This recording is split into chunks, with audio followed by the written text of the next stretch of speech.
Welcome to the Revere City Council meeting of September 27th, 2021. All rise and salute the flag, please.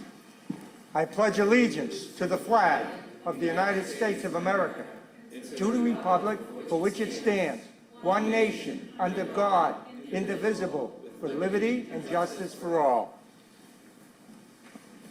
Madam Clerk. Roll call of the members. Councilor Janino? Here. Here. Councilor Guanasso? Here. Here. Councilor Keefe? Here. Here. Councilor McKenna? Here. Here. Councilor Morabito? Here. Here. Councilor Novoselsky is absent. Councilor Powers? Here. Here. Councilor Rotundo? Present. Here. Councilor Sereno? Here. Here. Councilor Visconti? Here. Here. Council President Zambudo? Here. Here. Quorum is present. Approval of the journal of the regular meeting of September 13th, 2021. All in favor, all opposed, so ordered. Calendar item number 3, motion presented by Councilor Sereno that the City Council enter into executive session under purpose number 3 of the open meeting law to discuss with the mayor and city solicitor potential litigation that is clearly and imminently threatened and likely relative to the proposed use of the Quality Inn as a homeless transitional center.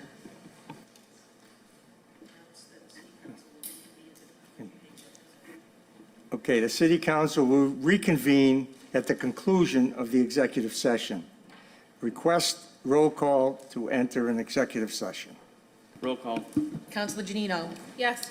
Yes. Councilor Guanasso? Yes. Yes. Councilor Keefe? Yes. Yes. Councilor McKenna? Yes. Yes. Councilor Morabito? Yes. Yes. Councilor Novoselsky is absent. Councilor Powers? Yes. Yes. Councilor Rotundo? Yes. Yes. Councilor Sereno? Yes. Yes. Councilor Visconti? Yes. Yes. And Council President Zambudo? Yes. Yes. The City Council shall now enter into executive session.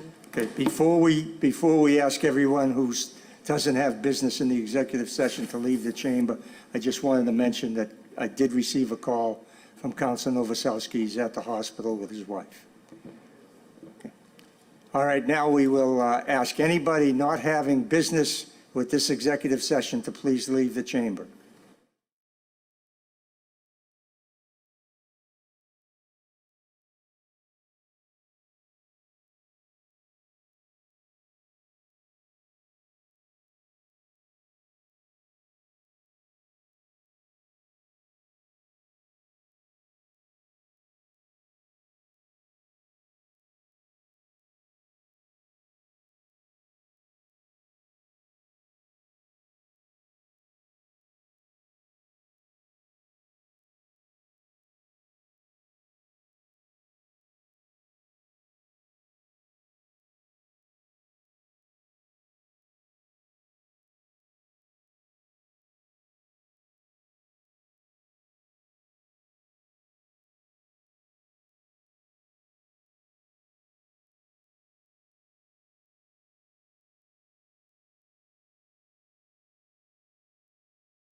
Okay, the Revere City Council is now back in regular session.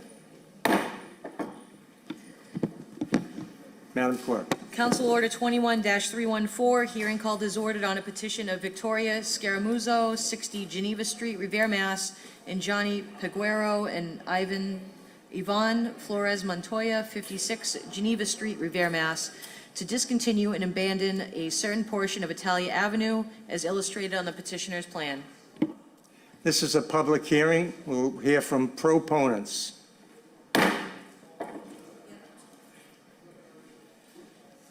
Name and address for the record, please. Yes, thank you, Mr. President. Members of the council, Joseph Catogio, 1 Sprague Street, Revere.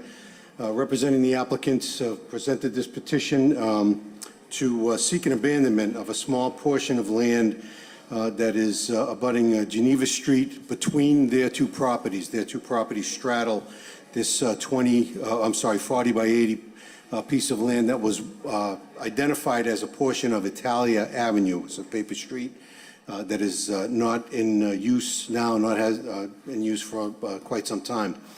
The entire parcel is abutted by 4 houses. Two of the 2 lots on the back have already been before this council back in 2003, at which time they abandoned those parcels. You can see that area has already been fenced in. So the lot that we have now is just a small remaining portion. There is no access through, there is no use for a public way, either by vehicle or by foot. It otherwise serves no purpose. I did present the initial application through Frank Stringy at Site Plan Review. He directed me to the city engineer, who communicated with me, and I believe with Mr. Stringy as well, indicated that they were not opposed or had no opposition to the abandonment, saw no use for this land that could otherwise be on the city's tax roll by being adjoined to the applicant's side yards.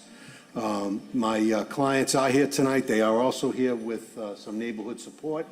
If we could just raise our hands. I know this might go to subcommittee, but I wanted them to be accounted for as being in favor, so that they didn't have to come back if it wasn't necessary to come back and speak. We're here to answer any questions. I'd be happy to answer anything that the council would have. Right. Since this is a public hearing, any other proponents? You want to just have them all raise their hand Yeah, there? they could, again, just everyone in favor of, they're all immediate abutters and neighbors. I can get names and addresses for the subcommittee if you wish. That would be I'd happy to helpful. do that. That would be helpful. Great. Okay, any other proponents? Hearing and seeing none, we're going to close that side of the hearing. Any opponents? People opposed? Hearing and seeing none. City councilors. We can talk on it, but you quickly. Mr. President, Councilor Serino. as the ward counselor, I Right. am in support. I did speak with Attorney Catogio, and just to clarify, and because a couple of people called me, I guess they didn't read the whole thing, but this is not, this is not near the Casa Lucia, so Italia Ave is, the street goes through, I do. it goes through a few streets, and a couple of people thought we were abandoning by the Casa Lucia. So that is not the case. So Geneva Street, Right. as you can see from the photo, it serves no purpose, and I'm in support. So, Great. thank you. Okay, this is going to zoning. Thank you. Thank you. Council Order 21-332, hearing called is ordered on a proposed amendment to the revised ordinances of the City of Revere, requested by the applicant Enterprise Rent-A-Car of Boston, seeking an ordinance amendment to allow by special permit automotive truck rental office and storage use in the HB district. Proponents, name and address for the record. Press the button, please. Jess? Good evening, Mr. Council President, members of the council, Attorney Nick Zazula, McDermott, Quilty, and Miller, 28 State Street in Boston. And with me today, if needed, I have Mr. Joshua Maxwell and Mr. Douglas Valeri, both operations managers from Enterprise Rental Car.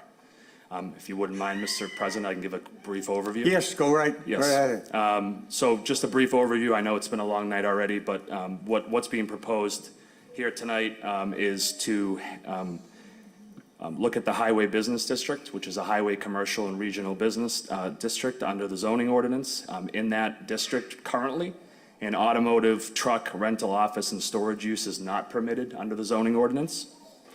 So what we're proposing is to amend that zoning ordinance to allow this type of a use in the HB district by special permit. Currently, the use is allowed by special permit only in the TED and PDD1 subdistrict, so we'd be asking for this to also be a special permit in the HB district. As part of that amendment, we have had some discussions with the chief planner and the city solicitor as to some conditions and restrictions that would go along with that special permit to make sure that if this was allowed under special permit, that any applicant under that would have to abide by those conditions. I'm happy to go through those if you'd like, but I know this is going to the No, zoning this is going subcommittee. to subcommittee, Yes, so sir. we'll deal with all that in subcommittee. I figured I didn't want to belabor the point, but Right. we are happy to answer any questions or go Great. over any details you'd Okay. like at this time. Great, thank you. Any other proponents? People in favor? Hearing and seeing none, we'll close that side of the hearing. Any opponents? People opposed? Hearing and seeing none, we'll close that side of the hearing. Any councilors want to speak before this goes to zoning?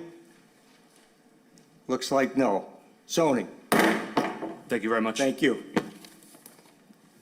Calendar item Council Order 21-257, hearing called as ordered on a proposed loan order, the amount of $3 million to pay costs of constructing, reconstructing, laying, relaying, extending, lining, and/or relining water mains, including the payment of all costs incidental and related thereto. Proponents, people in favor? Mr. CFO. Good evening, everybody. Rich Fiske, CFO, 281 Broadway. I'm here to speak in favor of this. This is a very important bond order for the water lines throughout the city. And as you know, we've been doing a lot of work on the sewer and the drainage. However, the water lines have been deferred for many years, and this is part of a multi-year capital improvement plan that you received in your budget. This is what we're seeking for fiscal year 2022 to replace approximately, I believe it's 2 miles of water main throughout the city. And then happy to answer any questions. Great. Any other proponents?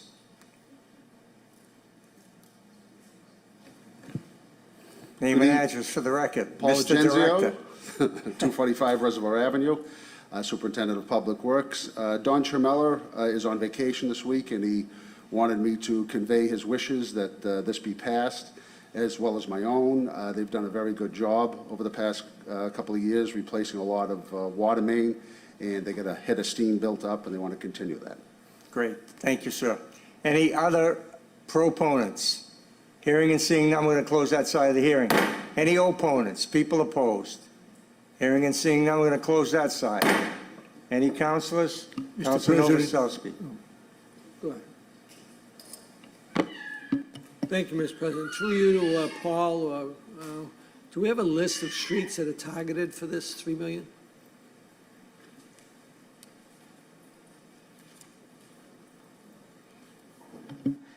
As of right now, I don't have a list of particular streets per se. This is a general bond to okay the work, and then I would fully expect that Don Chiramella or Nick Rystrom can come in and give you a little more detail. Again, this is not going to complete any one particular area per se. This is part of a multi-year capital improvement plan for water main replacement throughout the city. I understand that, but, everybody should get a share of this, I would think, all the ward councilors. And I would like to see where some of these streets are that they're doing. Yeah, absolutely. Like I said, I think this is citywide, but I don't think it's broken into ward by ward per se, but we can certainly go with the list of the most needed and work backwards. The Ward 2 council wants it all done in his ward. And now the Ward 5 council is going to advocate for his ward. Thank you, Councilor Powers. Thank you, Mr. President. Paul, if I may, I have a list that I received, a set of plans about a week ago. Is this for the Lower Revere Street, Bay Road area, and the Oak Island area? Again, I'm not sure. I was conveying Don Chermella's wishes that this be passed. And I have not been The list privy to- I have, it lists several streets, probably Okay. 8 or 9 streets, and then it also goes into Pomona Street, Sweeney, and Ambrose. So And this is for water main replacement? Yeah, it said to replace 6-inch existing lines with 8-inch lines under the drainage lines. Okay. Like I say, Don will have to speak about that. I'm Okay. just here to convey my wishes that it be passed. Very good. Thank you. Thank you, Mr. President. Okay, let's have a roll call here. Shall the City Council approve a loan order in the amount of $3 million to pay cost of constructing, reconstructing, laying, relaying, extending, lining, and/or relining water mains, including the payment of all costs incidental and related thereto? Councilor Janino? Yes. Yes. Councilor Guanasso? Yes. Yes. Councilor Keefe? Yes. Yes. Councilor McKenna? Yes. Yes. Councilor Morbido? Yes. Yes. Councilor Novoselsky? Yes. Yes. Councilor Powers? Yes. Yes. Councilor Rotundo? Yes. Yes. Councilor Sereno? Yes. Yes. Councilor Visconti? Yes. Yes. And Council President Zambudo? Yes. Yes, the loan order has been approved. Council Order 21-315, hearing called as ordered on a loan order in the amount of $5 million to pay cost of constructing, reconstructing, paving, repaving, and/or repairing roads, including the payment of all costs incidental and related thereto. Proponents, Good Mr. evening, CFO. Rich Fiskey, 281 Broadway, CFO. This is a particularly different type of loan order that we've asked in the past. Typically, we come year to year and ask for money to complement our Chapter 90 funds that we have for road work. However, with the favorable interest rates and bond range we're having, we come before you for a multi-year bond in the amount of $5 million that we can do a 3-year capital improvement plan of all the streets that need the work in the city. Over the winter, we did conduct a scanning of all of our streets through the street scan system, which I believe is completed. And from that list, I imagine we'll have some meetings with ward councils and such to kind of go over that 3-year capital plan. But with the $5 million loan order and about $800,000 a year we get from Chapter 90, we think we can do a significant amount of streets over a 3-year period with this loan order, and I encourage you to approve it. Thank you. Any other proponents? Mr. Argenzio. Paul Agenzio, Superintendent of Public Works. I wish to speak in favor of this loan borrowing. We've done an excellent job over the last few years with the administration giving us the amount of money and the City Council appropriating the money. We've done a lot of sidewalk repairs, street paving.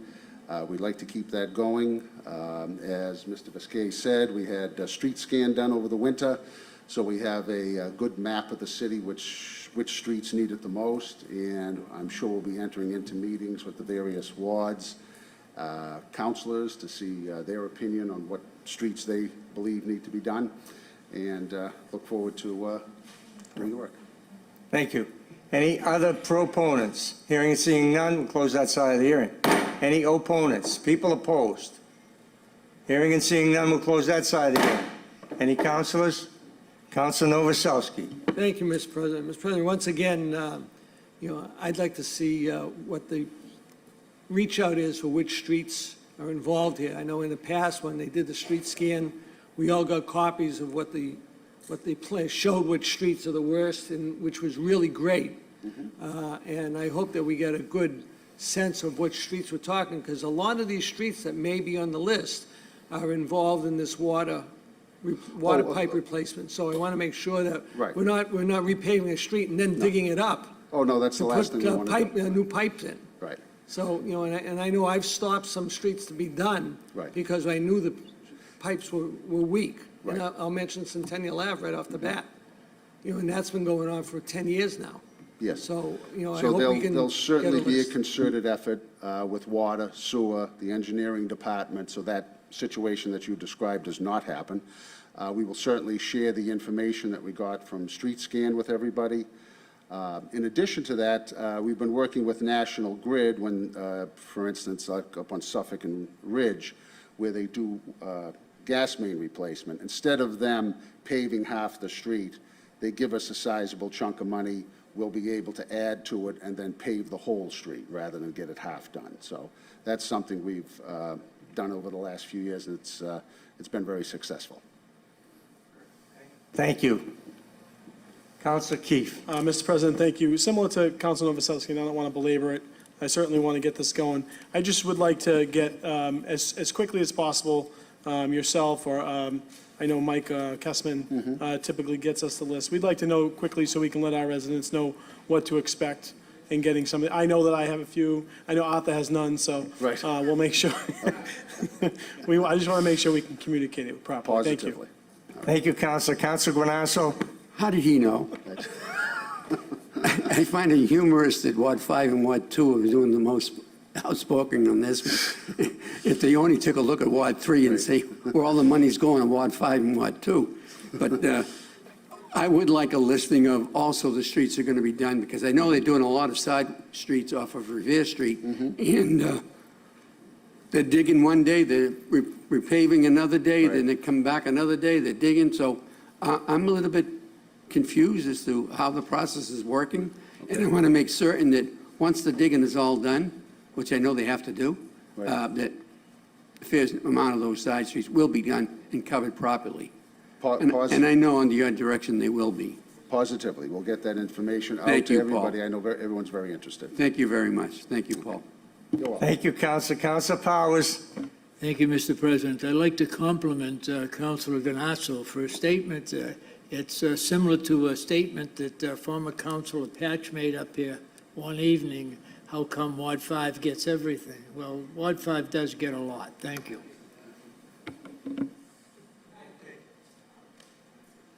On the motion, a roll call.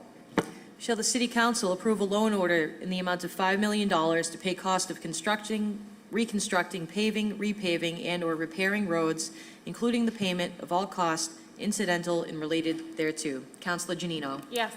Yes. Councilor Guanasso? Yes. Yes. Councilor Keefe? Yes. Yes. Councilor McKenna? Yes. Yes. Councilor Morbido? Yes. Yes. Councilor Novoselsky? Yes. Yes. Councilor Powers? Yes. Yes. Councilor Rotundo? Yes. Yes. Councilor Sereno? Yes. Yes. Councilor Visconti? Yes. Yes. And Council President Zambudo? Yes. Yes, the loan order is approved. Council Order 21-316, hearing called is ordered on a loan order in the amount of $175,000 to pay costs of purchasing a backhoe for the Department of Public Works, including the payment of all costs incidental and related thereto. Public hearing, proponents. Mr. CFO. Rich Fiskey, 281 Broadway. This is a piece of equipment desperately needed by DBW department, and Mr. Argento could speak further to it, but our equipment is no longer in service right now. We are renting a backhoe, and the passing of this loan order would help us expedite replacing our piece of equipment that we no longer have in use, and happy to answer any questions on that. Thank you. Thank you. Mr. Argento, you want to add to this? Paul Agenzio, Superintendent of Public Works. As Mr. Viskey said, the machine that it's replacing is a 2002. We thought we could stretch it a couple more years, but the cost of keeping it running has been cost prohibitive. And this machine is used extensively by the Highway Department for sidewalk replacement. We not only contract out our sidewalk replacement, we do a lot in-house, and we'd like to continue that. Great. Thank you. Thank you. Okay, any other proponents? Hearing and seeing none, we'll close that side of the hearing. Opponents, people opposed? Hearing and seeing none, we'll close that side of the hearing. I don't think there's any need for councilors to speak on this. Roll call.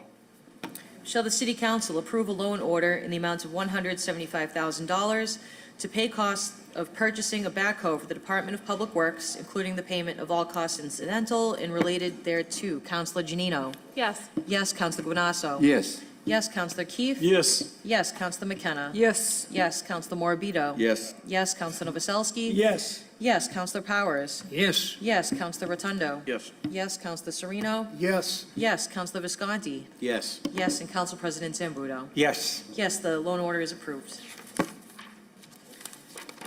Council Order 21-289, hearing called is ordered on a loan order in the amount of $1,725,000 for the purpose of acquiring by eminent domain the property located at 29 Thayer Avenue as more completely described in the deed from Thayer Avenue LLC dated July 31st, 2012, recorded at the Suffolk County Registry of Deeds in Book 49938, page 53, and to take any other action incidental and related thereto for recreational and open space purposes. This is a public hearing. Proponents. Good evening, Richard Viskey, CFO, 281 Broadway. I am here to speak in favor of this. This is an important piece of property that would allow us to expand our park at Gibson Park and create some recreational open space to take advantage of the waterfront down there. Well, I don't have too many specifics on all of the usage of that. I'm here just to speak in favor of purchasing this land with the bond order that is before you today, and happy to answer any questions on that. Thank you. Thank you. Any other proponents? Name and address for the record, please. Press the button. L. Baker, 281 Broadway, Open Space and Environmental Planner in the Planning and Development Department here at City Hall.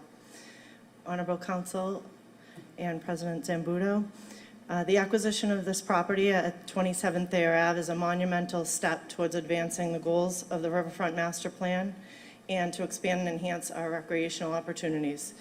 The property, known to most people as just the boatyard, has a unique characteristic in that it offers appropriate waterfront access for non-motorized boating, including a suitable site for a dock to support rowing as an official elite sport for our youth and for our entire community.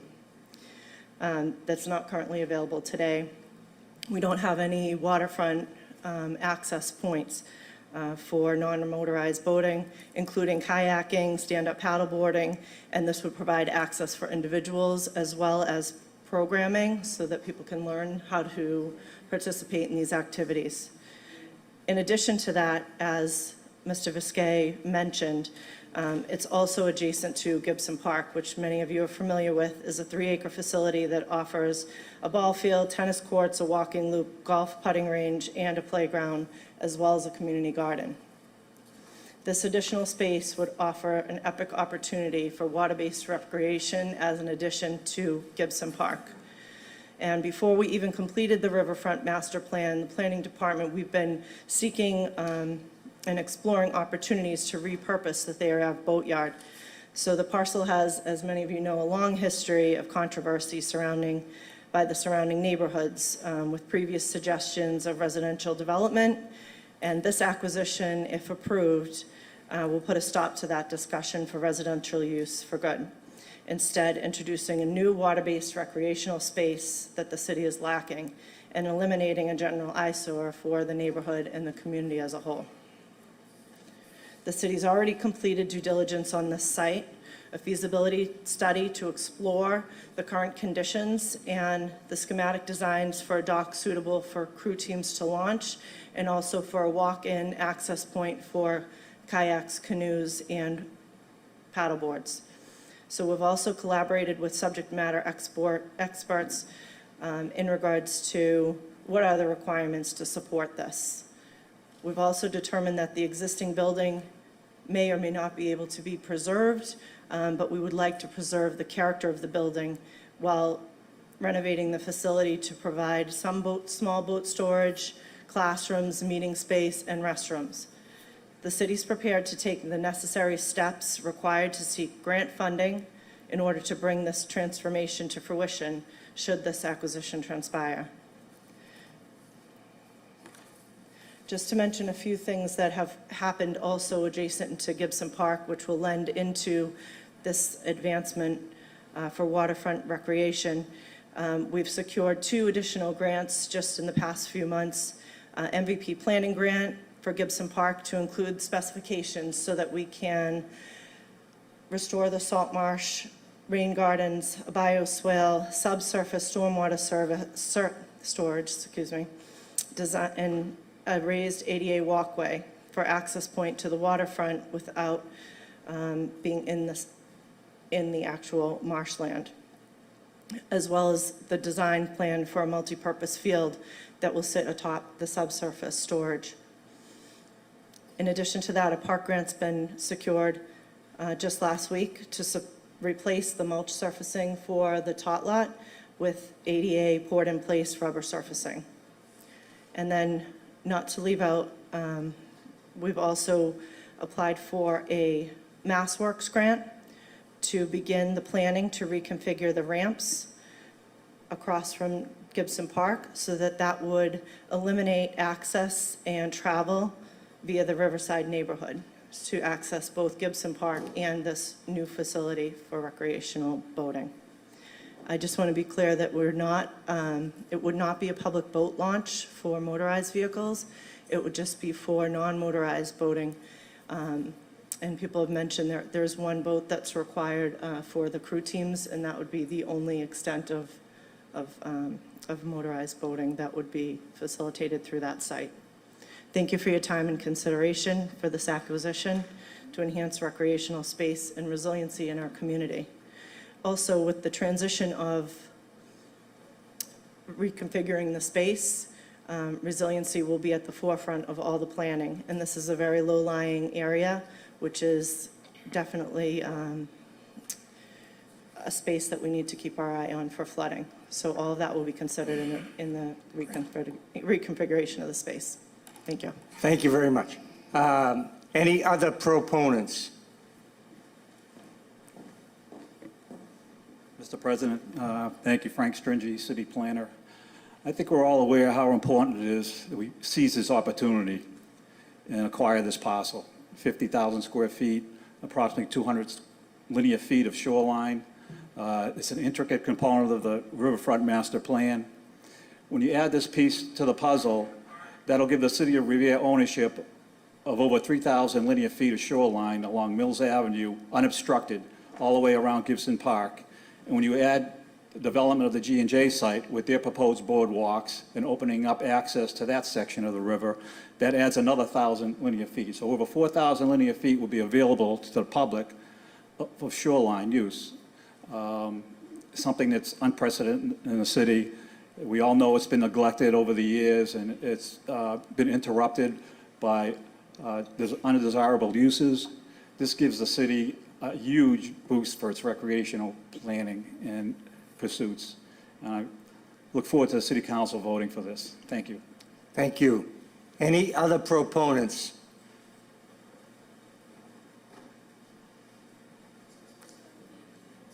Name and address to the record, please. Good evening, Elaine Hurley. Pull that down a little bit. There you go. Really short. Elaine Hurley, 21 River Ave, Revere. As a member of the Riverfront Advisory Group, I am here tonight to gladly support the taking of the property at the end of Mills Ave. This piece of property survived the development boom of the 80s when a 10-story, 82-unit proposal was the beginning of over 35 years of fighting to keep overdevelopment out of our neighborhood. Since '86, there have been many proposals, each one needing the attention of the neighbors to keep out a development that was not conducive to the area. Well, tonight, 2021, we finally have a development that fits our neighborhood perfectly. A place for our children to learn just how important the ocean is, that provides over half the world's oxygen and stores 50 times more carbon dioxide than our atmosphere. Covering 70% of the Earth's surface, the ocean transports heat from the ocean, from the equator to the poles, regulating our climate and weather patterns. The U.S. ocean's economy produces $282 billion in goods and services. Ocean-dependent businesses employs almost 3 million people, plus much more. Isn't that a great thing for kids to just be able to go and learn things like that and to appreciate the ocean? There are a couple of suggestions I would like to make, if I may.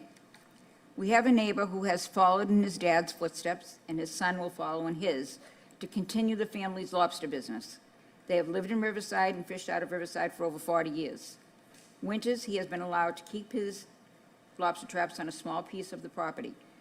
If somehow a small spot could be incorporated for that to continue and ensure we can still get fresh lobsters off the boat.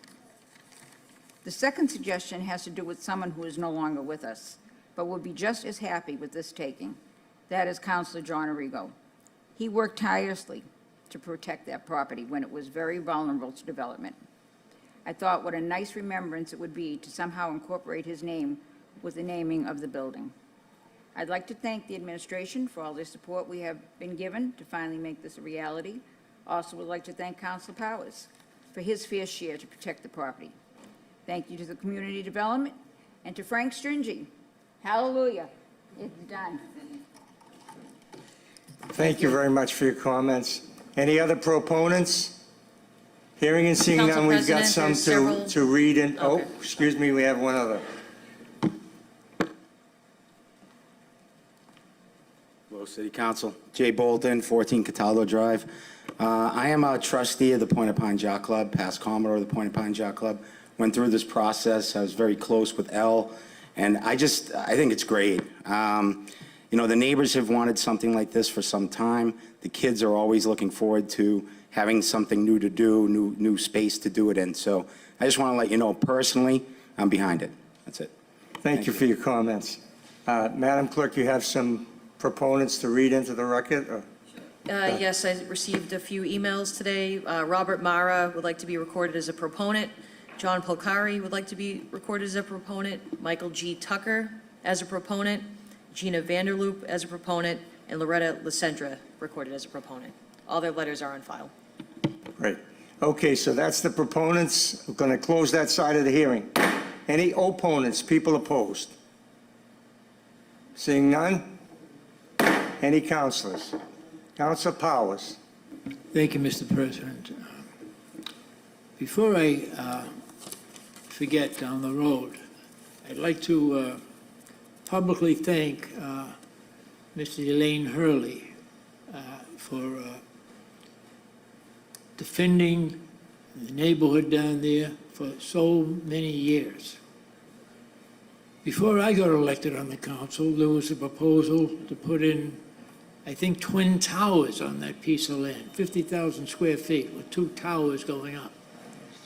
And thanks to Elaine and the group down there, that was defeated. When I got on the council, there was a proposal to put in 40-plus units down there. And I want to thank, again, my colleagues for supporting me in defeating that. More recently, within the past 4 years, there was a proposal for 74 low rental units to go down there under Chapter 40B. That also was defeated. And again, thanks to my colleagues on the city council, we amended the zoning down there to provide for the allowance of only 3 single-family homes on that property. But somehow I felt that down the road, as things change, that could change also. So I discussed this with the mayor, and he was very, very much on board of going for this bond authorization. It seems like a lot of money, $1.7 million. However, it could cost you more in water damage, et cetera, and flooding, it's setting the whole 9 yards down there, traffic coming through the neighborhood. This is going to eliminate anything but residential parking in that neighborhood. When the entire project is built out, if you want to drive to Gibson Park, you're going to go down to a roundabout and go in that way, where the J&G site is now. We just approved the other night for the Riverside area, resident parking only. So we're on the right track with this. The entire neighborhood is zoned RA, which means you can build a single-family house. I grew up down there for a period of time when my aunt and uncle lived on Gilbert Avenue. And I know the people down there, the great area it was. It was a neighborhood, as we would call a neighborhood. So I want to thank my colleagues tonight and ask them to support this 100%. It's probably one of the best things we'll do on this city council in the term we're on now. Thank you very much, Mr. President. Thank you, Councilor. Councilor Janino. Thank you, Mr. President. I had the pleasure of sitting on the advisory board with many people that are here today, and I'm so excited to support this project. You know, when we talked about the plan that came before the council several months ago, this parcel of land was an integral part of the big picture, and a big part of this project. it's so important that we have more open space in the city of Revere, that we can actually access the water. We have America's first public beach. It's a beautiful place. However, you can't really easily send a kayak out from Revere Beach. You know, it's kind of difficult logistically, and it's really difficult to utilize that open space. So this project is going to be phenomenal. I sat in the city council when we were threatened with a 40B. I sat here and it was awful, and many people that are here tonight were here and were a part of that fight. And this proposal is just a huge sigh of relief, not only for the council, but for the residents of that neighborhood to know this area will be a place that the public can utilize. It will not be residential, and it will be a space that the city can take care of and that generations can enjoy that have never had this before. So I'm so excited to see this. I can't wait to go down there. And Ms. Hurley, I think you had some phenomenal points in terms of preserving the lobstering industry that is in the city from that family, as well as honoring Mr. Arrigo, who was a part of this long before I became up here.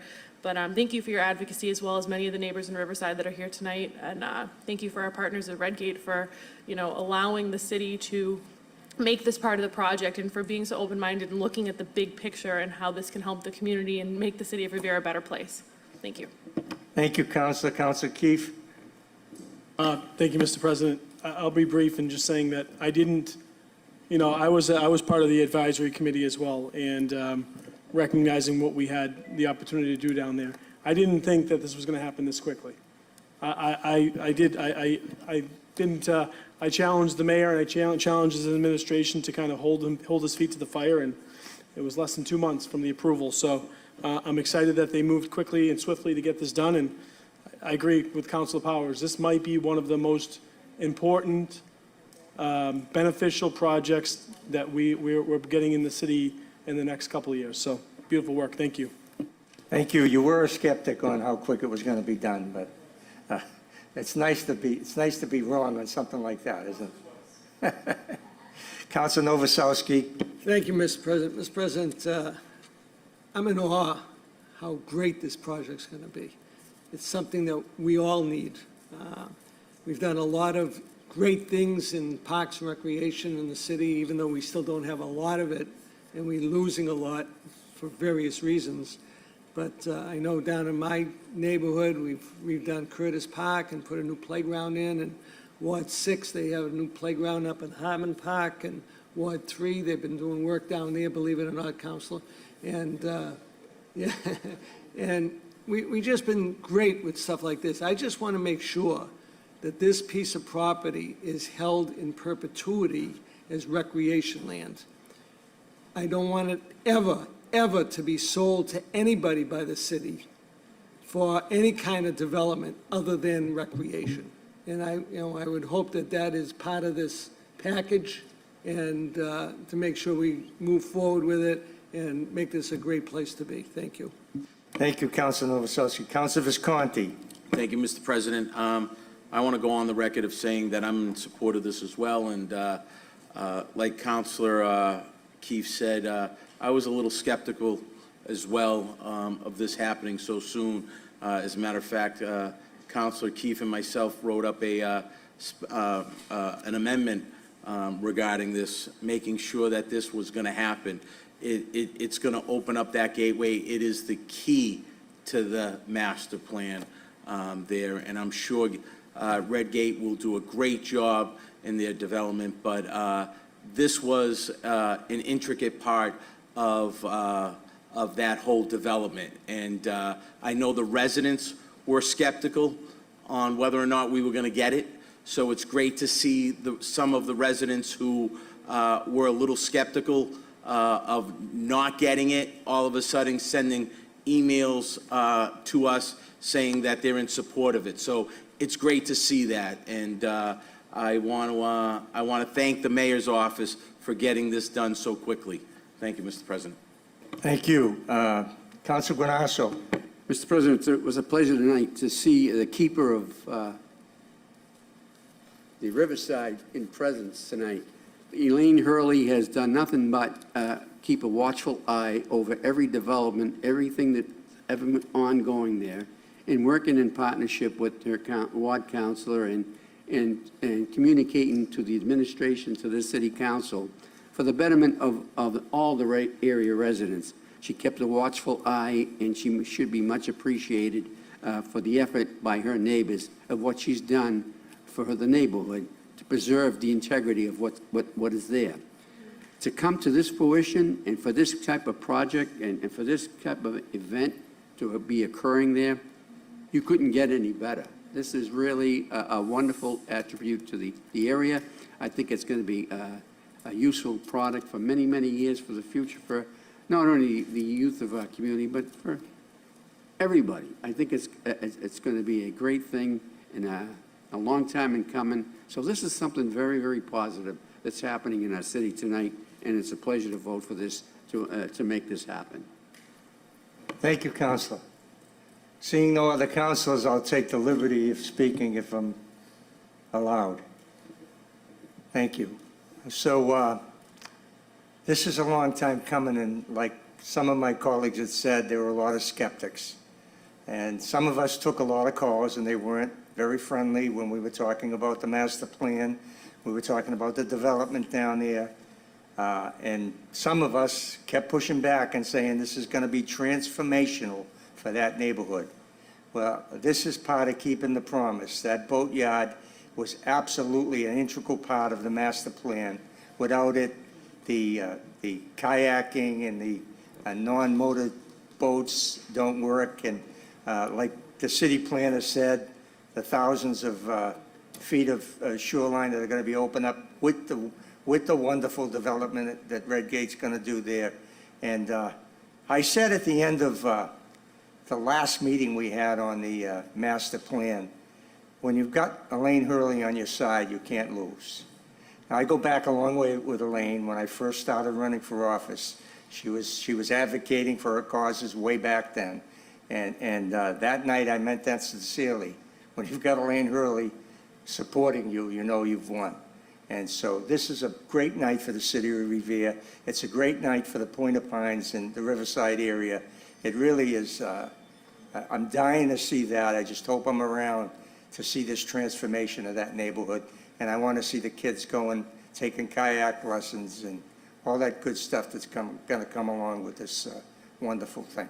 So thank you all, and now we're going to call Mr. for... President. Oh, Councilor Novoselsky. Through you to either Frank or El, is that perpetuity issue in place here as far as keeping it recreational forever?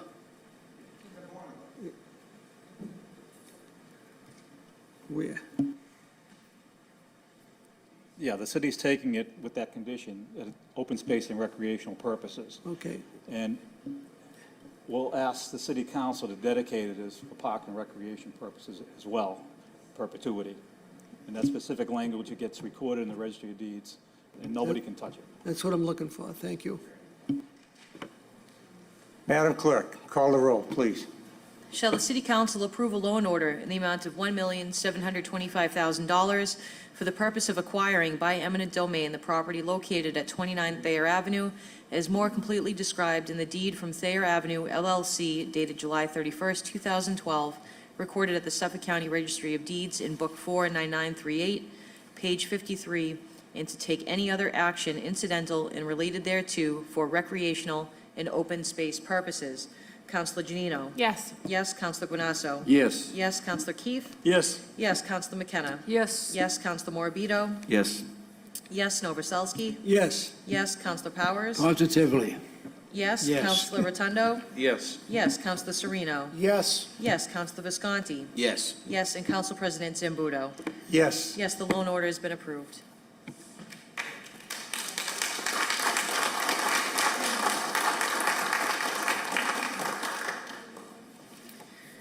Council Order 21-308, motion, this is unfinished business. Motion presented by Councilor Rotundo that the City Council amend the rules of order to permit the submission of a maximum of 10 motions per meeting when the City Council meets twice in any given month.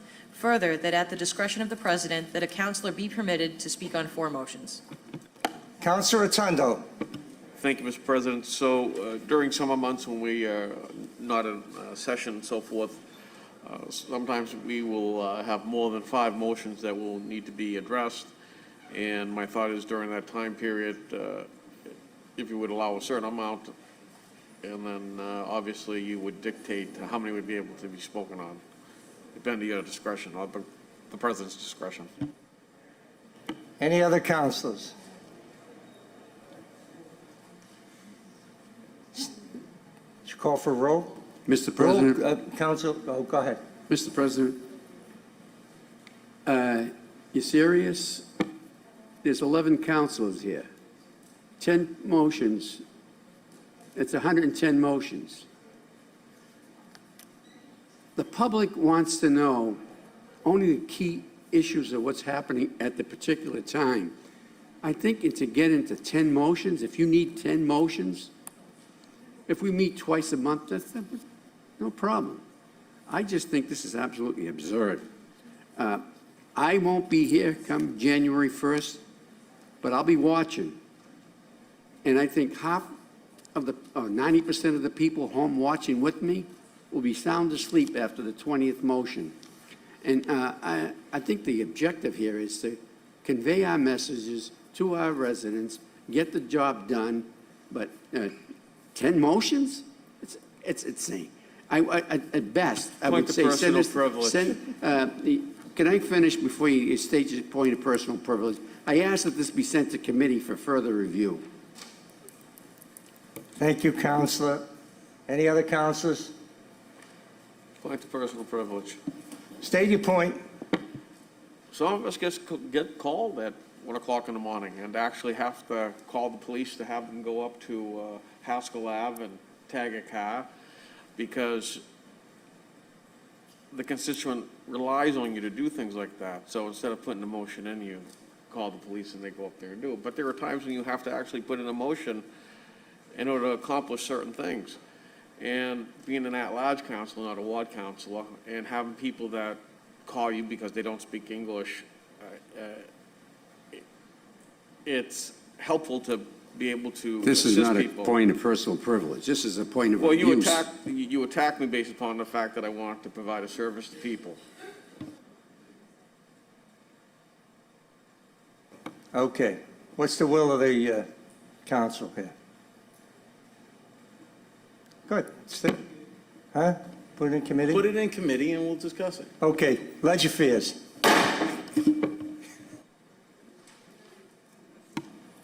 Council Order 21-317, communication from the Election Commissioner requesting approval of the warrant calling for the local election on November 2nd, 2021.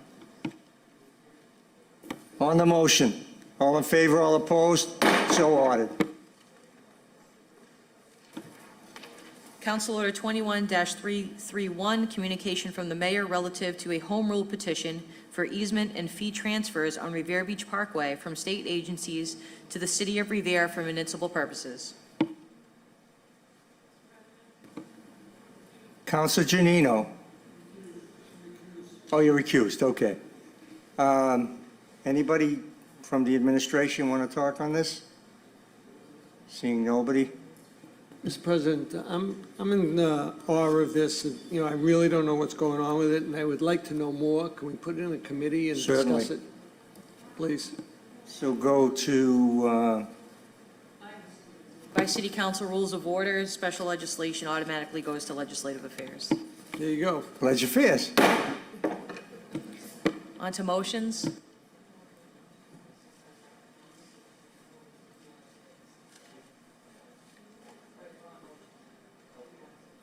All right, since we're on motions, I just want everybody to know, anybody can speak on any motion. However, you're limited to 2 minutes, and you must stick to the subject matter of the motion. No grandstanding, no off on another world. So we got to stick to what's going on here. That's it. Thank you. Council Order 21-318, motion presented by Councilor Rotundo that the mayor request the superintendent of public schools and the high school building committee to provide the city council with copies of all selection sites and possible land taking of each site. Additionally, that the school building meetings be advertised broadly and recorded by Revere TV with translation in Spanish and Arabic.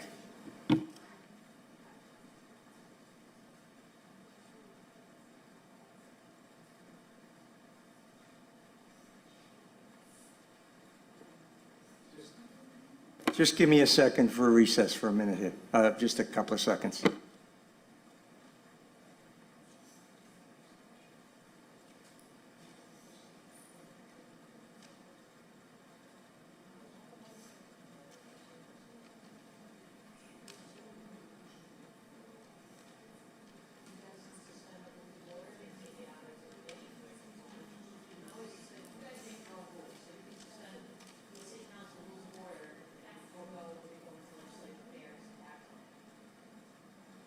Okay, I think we might have acted in error, and we're going to rescind that last piece I just sent to the Ledger Affairs. This is the transfer of some land that is related to the fire station, and we would be holding it up if we don't vote on this tonight. So I'm going to pull that back out of Ledger Affairs, and we're going to go forward with it. Mr. President, which fire station are we talking about? Point of Pines. It's a Point of Pine, okay, I have no clue. There's no definition or description of what's going on with it. It's the only fire station we're building right now. Yeah, but I didn't know if it had something to do with the old fire station with the DCR. Yeah, that's a motion. Mr. President? I think somebody just made a motion. Can we change the motion to read that it's related to the Point of Pines Fire Station? Communication?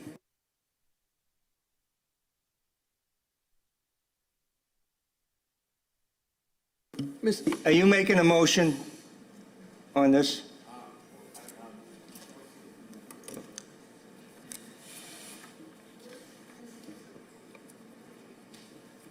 Can you read the communication again, please, Madam Clerk?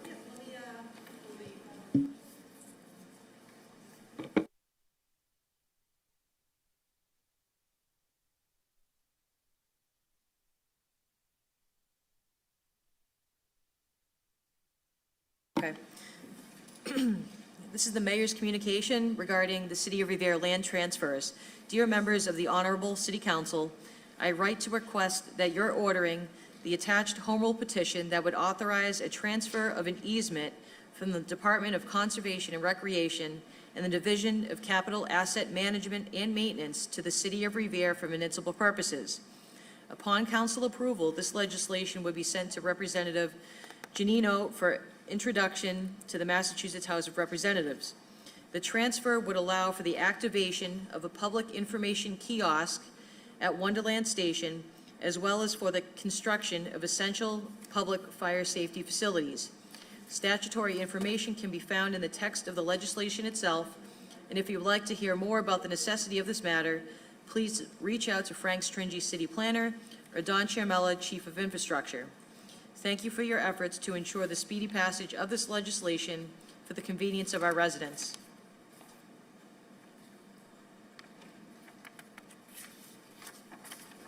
Mr. President, just a point of information, you know, what's ahead. confusing in this is the way the motion was written on the I agree. agenda. It says transfer on the Revere Beach Parkway, Yeah, I agree. It was. and this has nothing to do with Yeah, the Revere it Beach was. Parkway, so it's, I believe that was an error. and that's what I confused I me. agree with you, Counselor. And that's why originally I thought this was for the old fire station legislation, but it's not.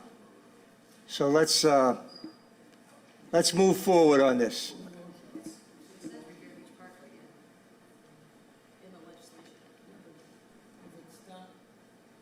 I agree with you, but if it's Revere Beach Parkway, it has nothing to do with the Pines Fire Station. Revere Beach Parkway is from Beachmont westbound, you know, down the other end of the city. So I think that should be clarified and corrected if it's not the Revere Beach Parkway. No.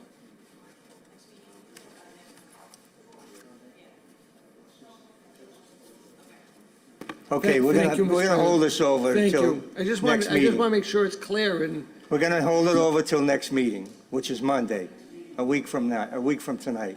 That won't delay anything that much. Okay, we're gonna hold this over. Back to the regular order of business, motions. Motion presented by Councilor Rotundo that the mayor request the superintendent of public schools and the high school building committee to provide the Revere City Council with copies of all selection sites and possible land taking of each site, Additionally, that school building meetings be advertised broadly and recorded by Revere TV with translation in Spanish and Arabic. Councilor Rotundo. Thank you, Mr. President.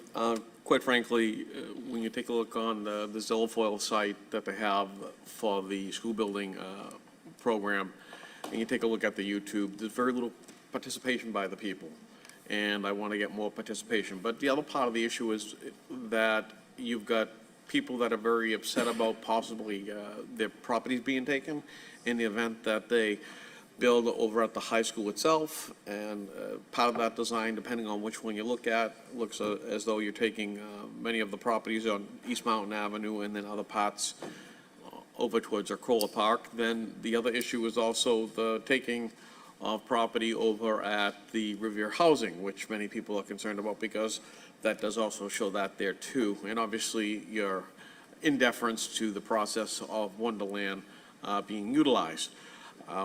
So as far as I'm concerned, before we spend any money on any project that's going to be in the hundreds of millions of dollars, this council should have a presentation by the school and, more importantly, by Perkins and Left Field, and be shown exactly what we have before us and the selection process. Because at the end of the day, the selections are going to be made and then we're going to be forced to pay for it. And we might not agree with that selection. So if we're going to spend close to $300 million on a process, no offense, just having two people involved in the process is a problem. And I can remember when Tom Ambrosino did the school building program, in which we had Susan B. Anthony, the Hill, for our, Paul Revere and the RMA. We had forums, we had meetings, up here at this council, it was televised. I mean, there was just a plethora of participation, and we're lacking that participation at this point. Thank you. Thank you, Councilor. Any other councilors? Councilor Keefe. Thank you, Mr. President. Through you to Councilor Rotundo. I just want to say again, and I agree with you 100%.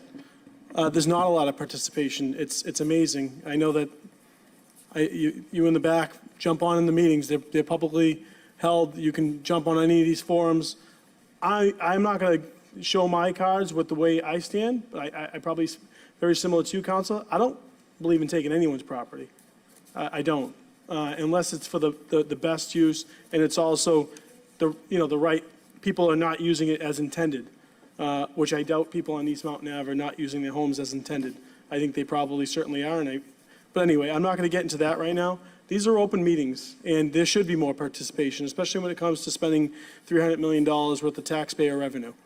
Secondly, just to your edification, is this city council will be briefed.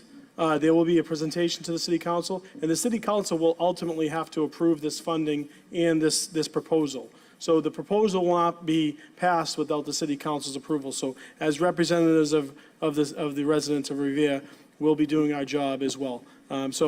But I think that has been heard, that there should be more involvement with not just the city council, but also the school committee.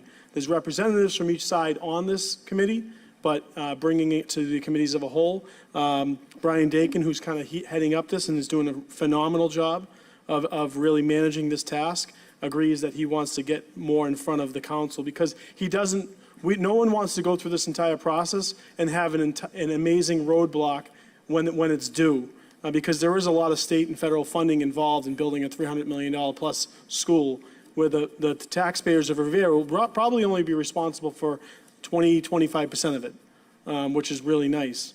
We want to do it right.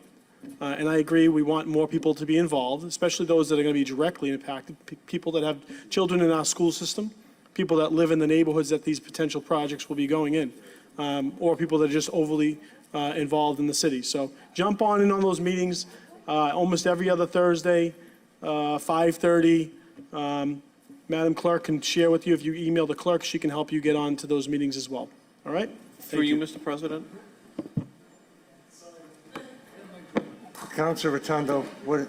I mean, at this point, this is the website right here. There's only been 3 community forums that are notified right here, and it's all YouTube-based. That's not a way to conduct a process. we're talking about the equity of people that are underserved within our community, and particularly those in the Coolidge Street area. And many of the people that are actually down East Mountain Avenue are going to lose, their property if that is the selection. So Okay. any selection that takes place needs to be done in front of this I council, as agree. far as I'm I concerned. agree. Okay, Council Powers. Thank you, Mr. President. I've had calls from people that live adjacent to the high school property, asking, they heard this was going to happen, that was going to happen, and they're concerned. They have homes down there and properties. So I think it's incumbent upon the city council to make sure that we have meetings with regard to the high school, open meetings, where people can come up and express their views and their concerns, either favorable or objecting to it. So that we did this when we did the 5 schools several years ago, and people were up there and everything worked out fine with regard to satisfying the answers to people. So, in the questions. So I think that's what we really need to do before we get too far into this. Thank you. Thank you, Council. Council Visconti. Thank you, Mr. President. I just want to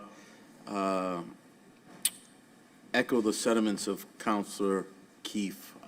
As a member of that board as well, those meetings are public, okay? And I understand they are on Zoom, but they are public. And yes, it hasn't been a very good showing of public participation, which I would like to see a lot more.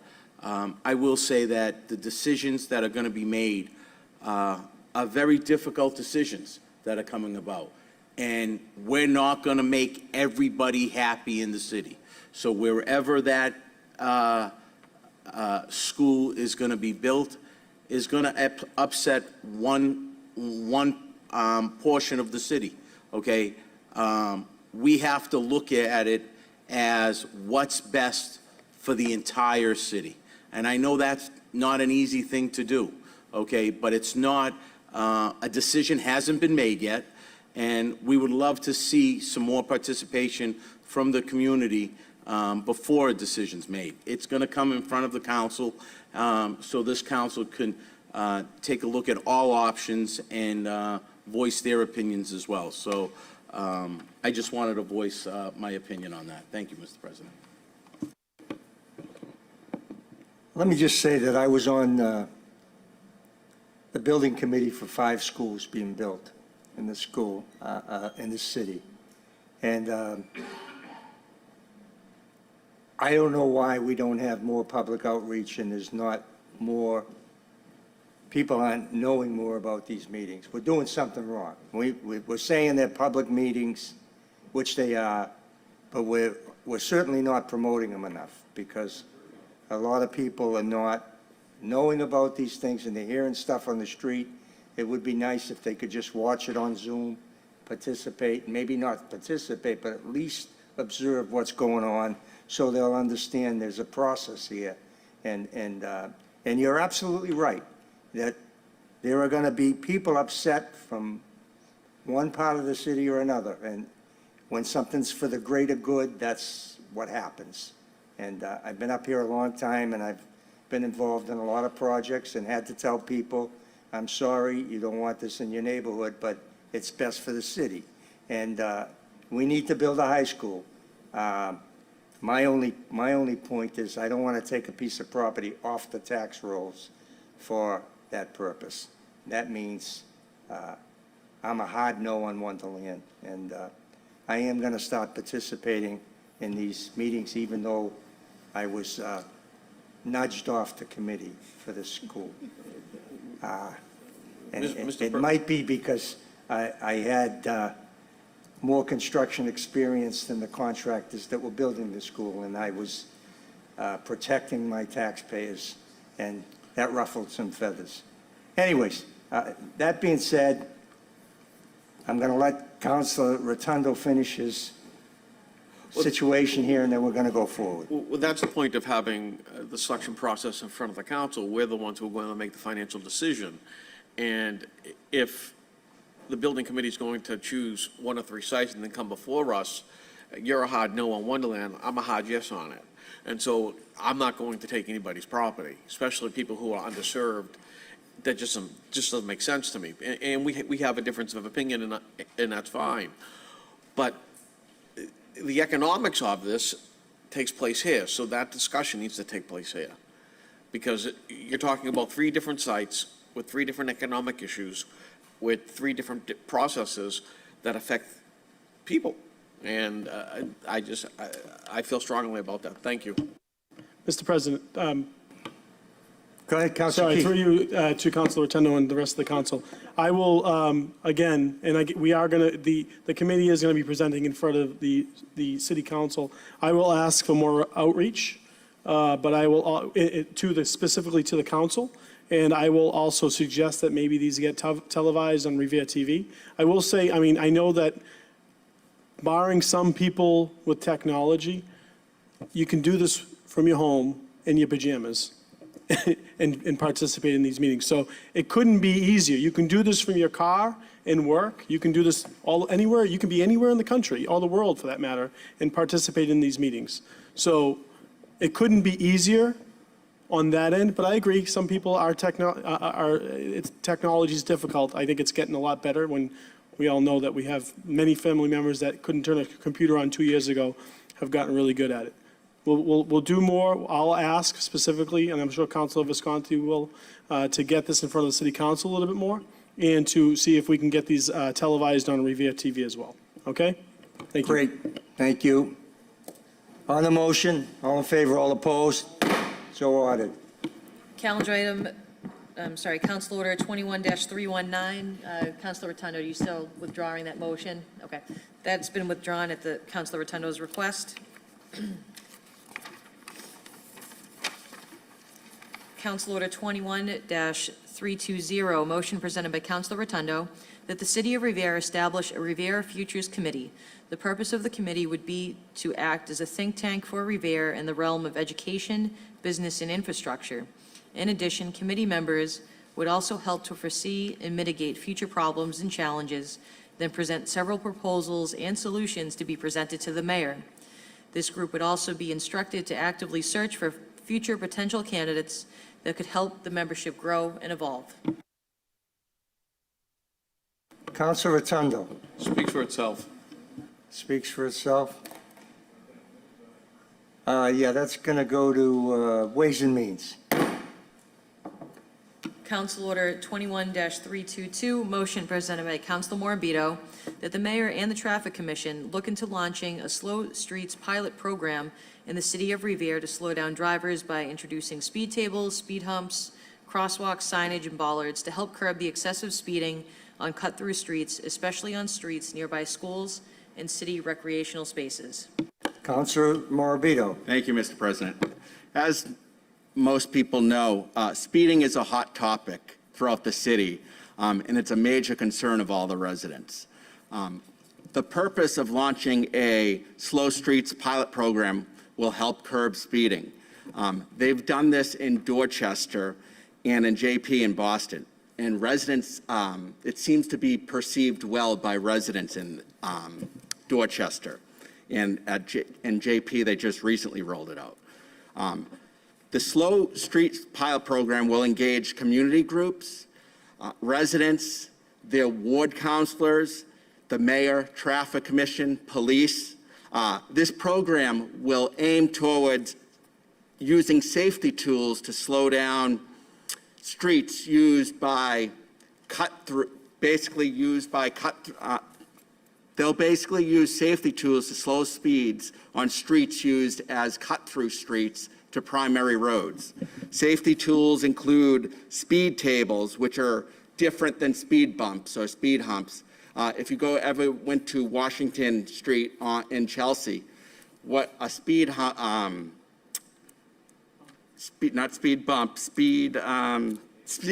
table, what it does is it's raised 3 inches, so it raised the tires of the vehicles, and it extends out like 20 feet. So it gives the person enough time enough warning so it doesn't damage their car. So that's one of the tactics we can use on main roads.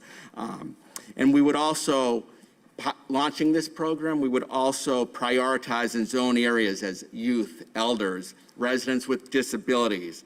And we would also do crash data. So we would look at the crash rates, and if there were areas or streets that had a high crash rates, we would implement these safety tools to make a safer Revere. So I hope my colleagues will vote in favor of having the mayor look into this and this traffic commission, because as I go from door to door, that's the main concern.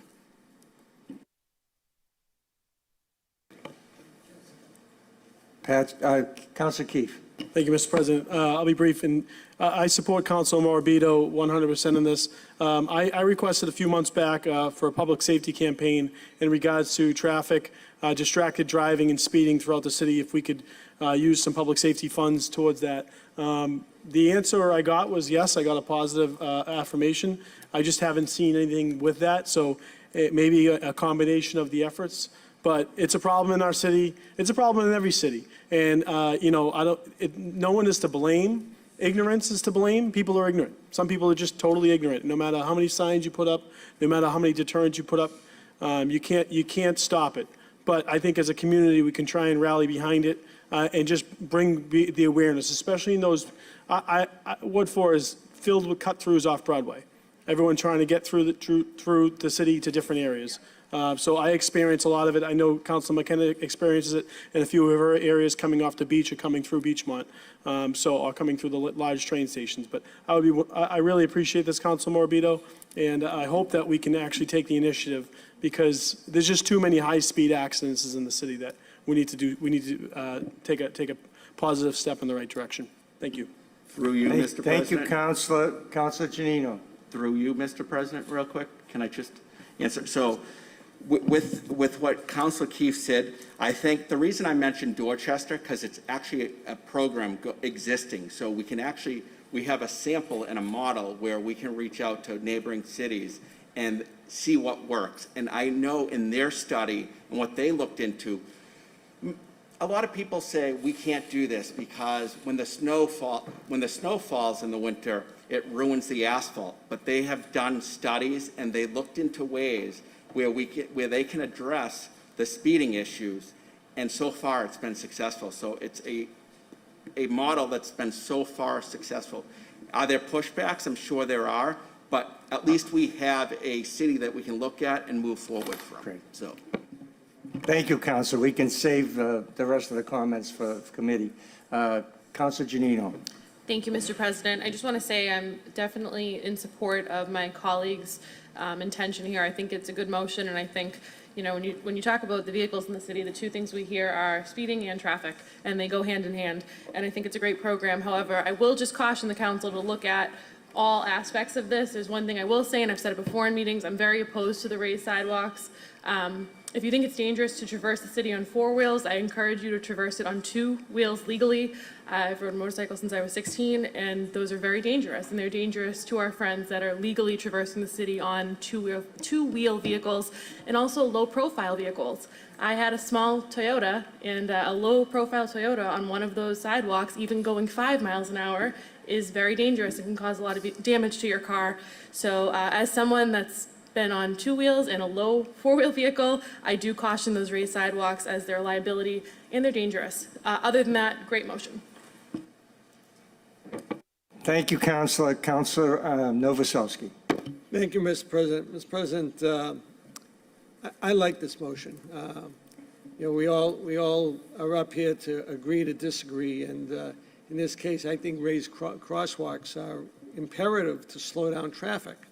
And the way they build them now is not extreme. They're very extended, like 20, 30 feet on either side of the actual crosswalk. Now, I've been to Cambridge, I've been to Malden, I've been to Salem. They all have raised crosswalks. Now, that is a way to replace, or instead of a speed bump, which I believe Mass DOT does not allow on streets. That's what I was understood, that speed bumps themselves are not allowed. So, I've been pushing for a raised crosswalk on Campbell Avenue because they fly up Campbell Ave. And this council even passed a motion on it last month about approving a raised crosswalk on Campbell Ave at the public stairs where the kids cross for school. And I think it's very important that this be installed. We do have a speed machine there, but a speed machine's like a sign. It doesn't do anything. People still want to see how fast they can go. So it's a 25-mile-an-hour zone. They're still going 30, 35, 40 miles an hour up on Campbell Ave. And that's ridiculous. And like I said, even the speed machine doesn't work. So thank you, Councilor Morabito, for this. And I look, if it's going in committee, that we talk further on committee on it. Thank you. Council Sereno? Thank you, Mr. President. Mr. President, through you to Councilor Morabito, I just want to say, great motion. In Ward 6, we have a lot of cut-through streets, especially in West Revere, Asti Ave, Green Tree Lane. And even Washington Ave, to be honest, there are parts where Washington Ave curbs. Councilor Keefe was with me last October. There was an issue on Washington Ave, and I think a raised sidewalk would help to, curb that speeding and curb car accidents as well. So thank you, Councilor Morabito. I look forward to supporting this. If I can speak from the chair, I think with so many kids in this area, I think it's a public safety issue, so I look forward to discussing it I think it's Public Works, right? Thank you. Public Works? Public Safety? Public Safety. Public Safety, we can do Public Safety. Council Order 21-323, motion presented by Councilor McKenna that the mayor request a representative from Stop and Shop at Furlong Drive, Target, and Big Lots to appear before the City Council to address the overwhelming number of shopping carts from these stores being dumped around the city of Revere. Within the last month and a half, the city has picked up over 150 shopping carts belonging to these stores from the city streets. That's you. You gotta say, Well, no. Council McKenna. Thank you. I'm Thank you, sorry. Mr. Vice President. That's all right. I'm dozed So off. in the last couple of months, I don't know if anybody has seen the overwhelming shopping carts that are around the city. We have an ordinance, and I want to read the ordinance to the public. Per City of Revere Ordinance 8-04-035, abandoned shopping carts, the city of Revere can charge $25 for each shopping cart removed and stored by the city of Revere. Our problem is that we don't have any place to store them. So what the city's been doing is they've been working overtime, and they've been taking the shopping carts back to and putting them back in the back of the stores. What good is this? Okay? It's not good. So we have to come up with a solution. These representatives from each store has to come up with some solution that they have to either hire a man. They used to do it a couple of years ago. They would hire a truck that would go around the city and pick up shopping carts. They don't do that anymore. They used to have brakes on the shopping carts that you couldn't push them back past the shopping parking lot. They don't do that anymore. So all these shopping carts are getting thrown all over the city, and it's littering our city. And we can't do anything about it because we don't have any place to store them. So I want to come up with a solution, and I want this council to help me to come up with a solution that we can find the shopping stores to be accountable for their shopping carts. And not only that, but they're $300 a shopping cart, and they don't care. They don't care. They don't care if they pick them up or not. So they are littering our city. We're trying to make our city better, cleaner, safer for everybody, and we have shopping carts on sidewalks, streets, dumped everywhere. So I want the city council to come up with some sort of a solution. So I'm asking the representatives from Big Lots, Target, and Stop and Shop to come before this council and come up with some sort of solution. Or we should just Find them every time we find, instead of we'll bring them back to the stores, but find them, every single shopping cart we have to bring back to the store, they get fined $25. Thank you. Thank you, Council McKenna. Council Marabito? Thank you, Mr. Vice President. So I used to work at a family-owned supermarket called Johnny's Supermarket. And back then, you know, customers would take their carts outside the parking lot. They would end up on all parts of Revere, from Salem Street to Washington Ave to Squire Road. And sure, sometimes the supermarkets don't have control over it, especially with the staffing issues. But we have corporations, like mainly the issue is coming from corporations, like the corporate supermarkets in our city. And some of the things we can address this is increasing that $25 fee. And I'm sure we should make phone calls rather than delivering it to the supermarket. Call the supermarkets, because they usually have someone who picks up the carts working for the company. But more important, this is a public safety issue. We have two supermarkets, one on the west end of Revere and one by Beachmont. We have main roads like Washington Ave, Salem Street, Revere Beach Parkway, State Road. This is a public safety issue. These carriages, we have one night of wind, high winds. These are going right into someone's car. It's going to cause a major accident and maybe even cause someone's life. So I say we escalate this and vote on this to get something going and moving this forward, because this is just an eyesore public safety issue, and we should raise the rates, and we should hold the corporate supermarkets accountable. Thank you, Mr. President. Thank you. Council Novoselsky. Thank you, Mr. President. With all due respect to Council McKenna, I know it's frustrating sometimes, but let me give you a couple phone numbers. Stop and Shop has an 800 number. It's 1-800-962-3501. They have a guy driving around every single day, especially in my neighborhood, because I see him. He knows exactly where the carts are. Point of information. If I can finish, Council, please. Go ahead. Thank you. So I know they're around, and I know they're picking them up. This phone number will direct the main office to this particular gentleman to pick up the carts. He rides around in a pickup truck with a lift on it, and I can see him on there with 15 or 20 carts at a time. The other number is Big Lots. Big Lots is 781-844-5178. And this is a private contractor that Big Lots hires. They pay him to pick up the carts per cart, and I text him all the time, and within 2 days, that cart is gone.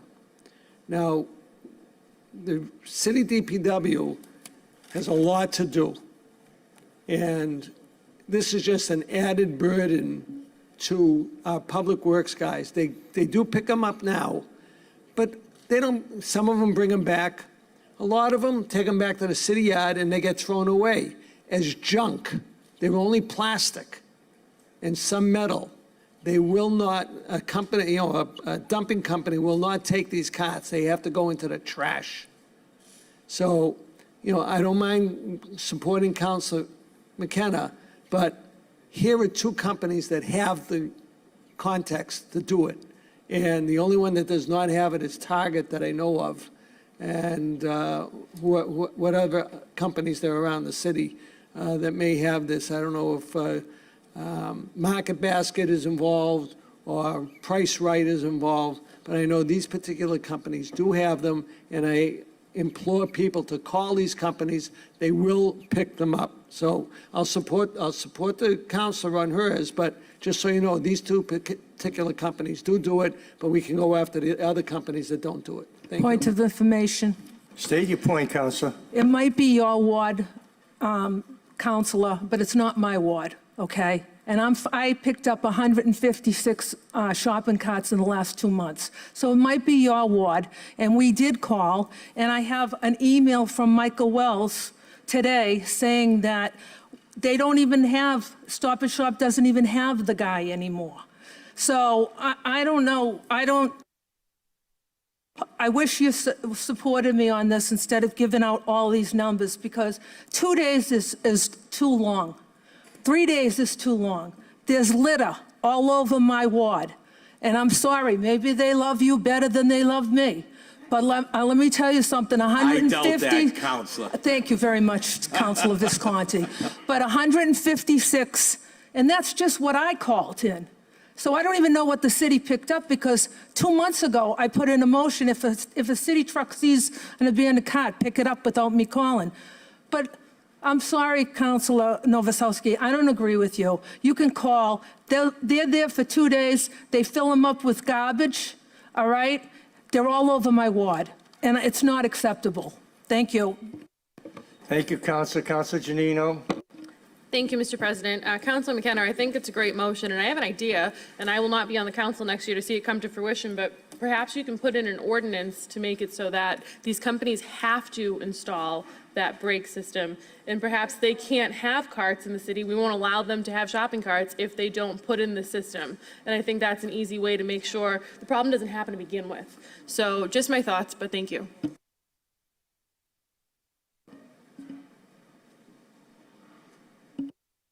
Councilor Rotundo.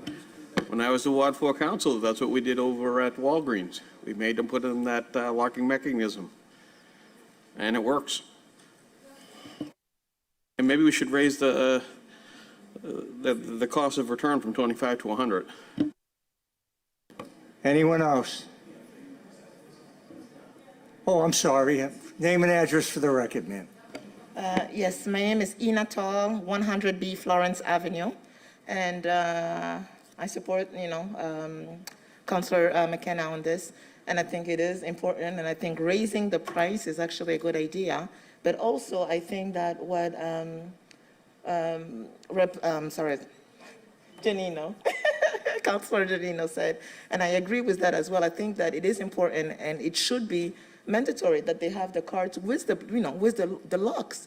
But also something that maybe we should create is those cards, like I don't know if you've seen in Europe, where in order to get the card, you have to put money. So you pay for the, but then you pay for the card, but then you get your money back if you return the card. If you paid $5 to get your card, then you will automatically return it, and it becomes discipline. You see somebody do it, you get your $5, you go That home. might be a tall order, though. There's some people that can't afford to pay $5 for a car. Okay, so $1, whatever it is, I think that you want your money back. People do it in Europe, it's Okay, normal. that's all good. You pay for a Good. card, and you get your money back when you return it. And point of information, that's actually a better system where you put your money in, because now there's apps and hacking mechanisms that allow customers to take the carts out of the system so they can unlock it, and they can actually take, so that the brake system actually can be hacked into and removed. So your system is actually much better, because you can actually return, you get a refund on your money when you return the carriage. Exactly. And then, nobody leaves it in the parking lot, Through no you, Mr. President. accidents. It's just a way of thinking, that's all. Mr. President, they already do this over at the airport. Yeah. Great job. Okay. Any other councilors, anybody else? Mr. President, just a point You of want to say information. something, ma'am? Anybody Come on else? up.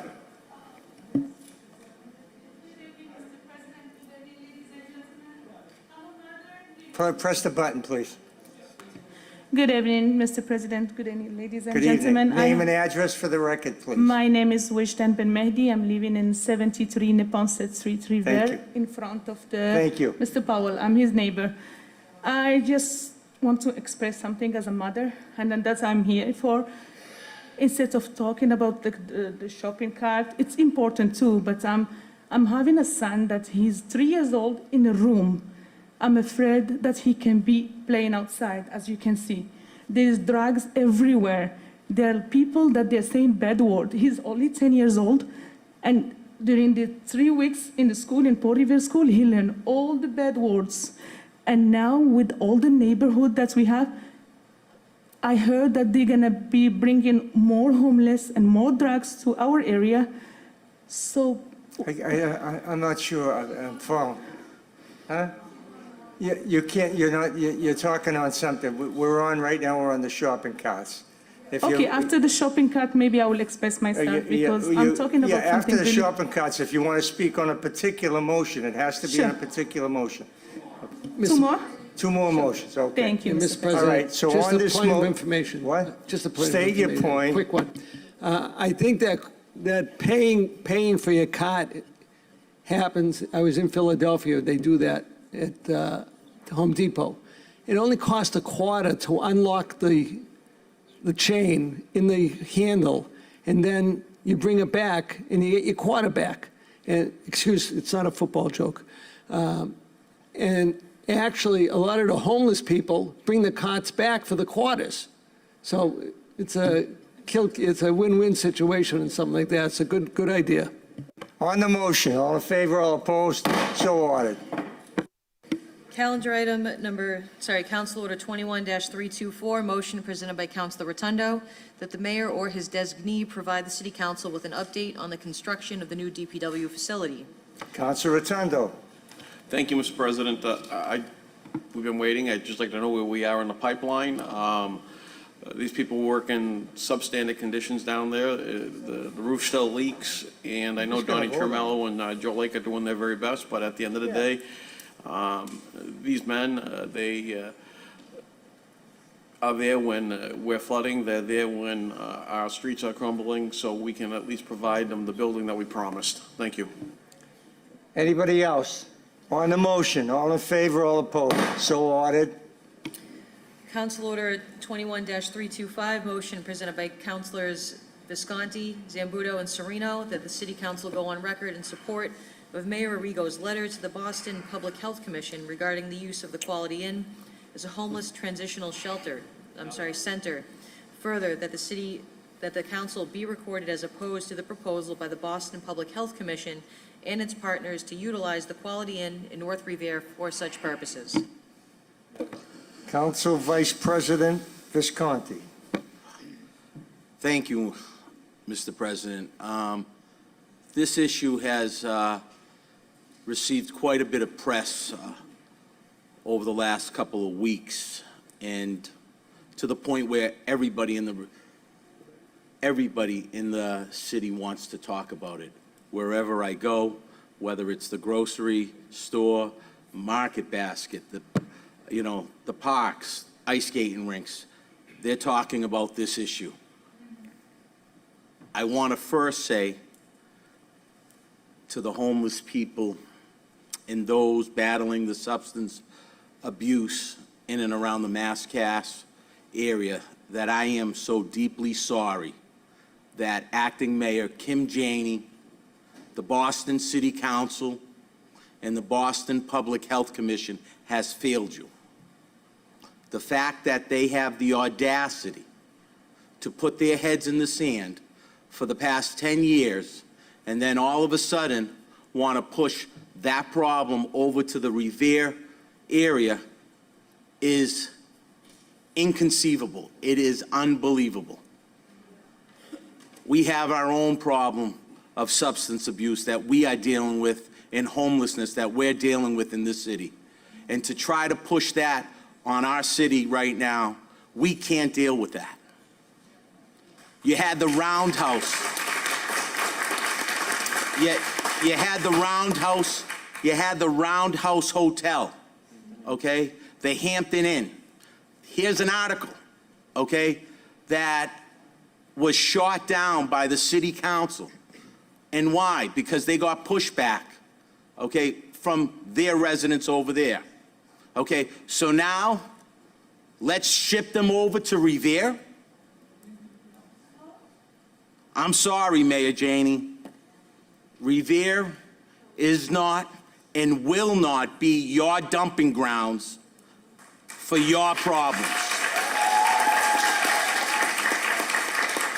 The residents of North Revere don't want this. The residents of West Revere don't want this.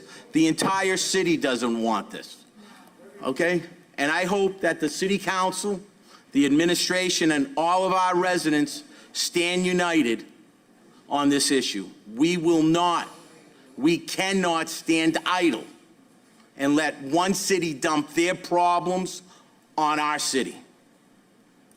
to Mayor Janey, I leave you with one message: not now, not ever.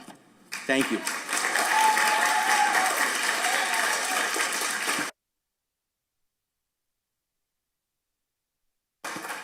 Thank you, Councilor. Councilor Sereno. Thank you, Mr. President. As this is in my ward, it's up in North Revere. I've heard from a lot of North Revere residents over the past few days. Obviously, a lot of people are not only concerned, but they feel terrible that the plan calls for taking homeless people who are in the city of Boston and just placing them in this hotel. Let me start off by saying that homelessness and substance abuse are serious issues, and they're complex issues that need to be solved, but using not only common sense, but using resources, and the resources are not at the Quality Inn. The location of the Quality Inn, people who aren't familiar with Revere just see that it's on Route 1, and they just think, oh, it's on Route 1, there's nothing around there. Well, right behind the Quality Inn are homes. There are residents in North Revere. Not only is it a residential area, but there is really nothing aside from homes. What's in walking distance from the Quality Inn is Cappy's Liquors, there's a roast beef shop, and there is, coming online possibly with the city of Malden, a cannabis dispensary. So when you think of placing people who need assistance and help into a hotel without real resources, or at least none that were explained to the city of Revere what the plan was going to be, you're taking people who need our help and you're only making their bad situation worse because you just want to bring them to another community and bring the problem and have us solve it. So with that, I'm obviously opposed because of location, but I also want to speak to the character of the city of Revere.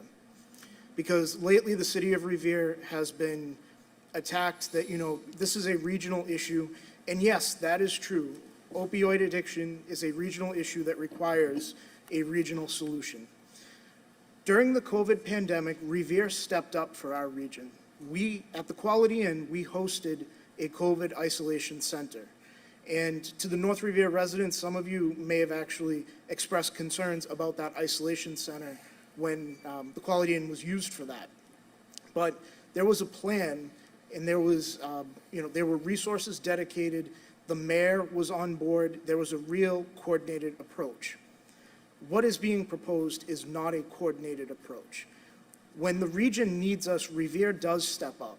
And, through the pandemic, with regard to testing as well, we had 2 testing sites in the city of Revere that people from all over Greater Boston, especially those traveling to and from Logan Airport, would utilize to get tested when they either went on a trip or came home. So Revere does take serious issues that have a regional impact, but we will not be rolled over or stormed over. We are not a weak city, and we stand our ground when we feel something is not right. So yes, we do believe that a coordinated approach is needed, but we will not be rolled over.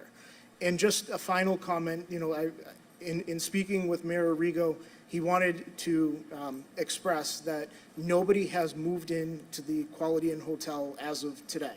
Not today, not tomorrow. The city stands ready to do what we can to stand in total opposition to this. So we stand with the residents of North Revere, with West Revere, and all of Revere on this, united. So thank you, Mr. President.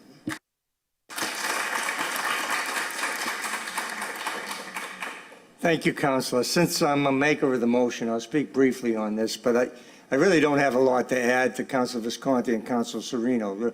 We're obviously on the same page, but the good news is that we're all on the same page in this issue. The mayor, the administration, we're working cooperatively, and I've never seen such unity. I've been here a long time, as some people try to remind me, and I've never seen this kind of unity. This is something we stand for what's right. And Councilor Serino mentioned that we're not hard-hearted people, and we care about our neighbors who are having trouble with substance abuse and homelessness, and we're a compassionate city, and we will remain a compassionate city. But as my colleague said, we will not be steamrolled, and we will not be forced, especially to do something that's not coordinated, as the COVID thing was very coordinated with the state and all our partners, and it was done properly. So that's all I really have to add, and I'll call on my other colleagues. But believe me, I've never seen this kind of unity in the city, and it's a case where a bad thing or a bad action of people that were trying to do something without coordinating with the city turns into a good thing, because it shows what we're made of up here. Thank you.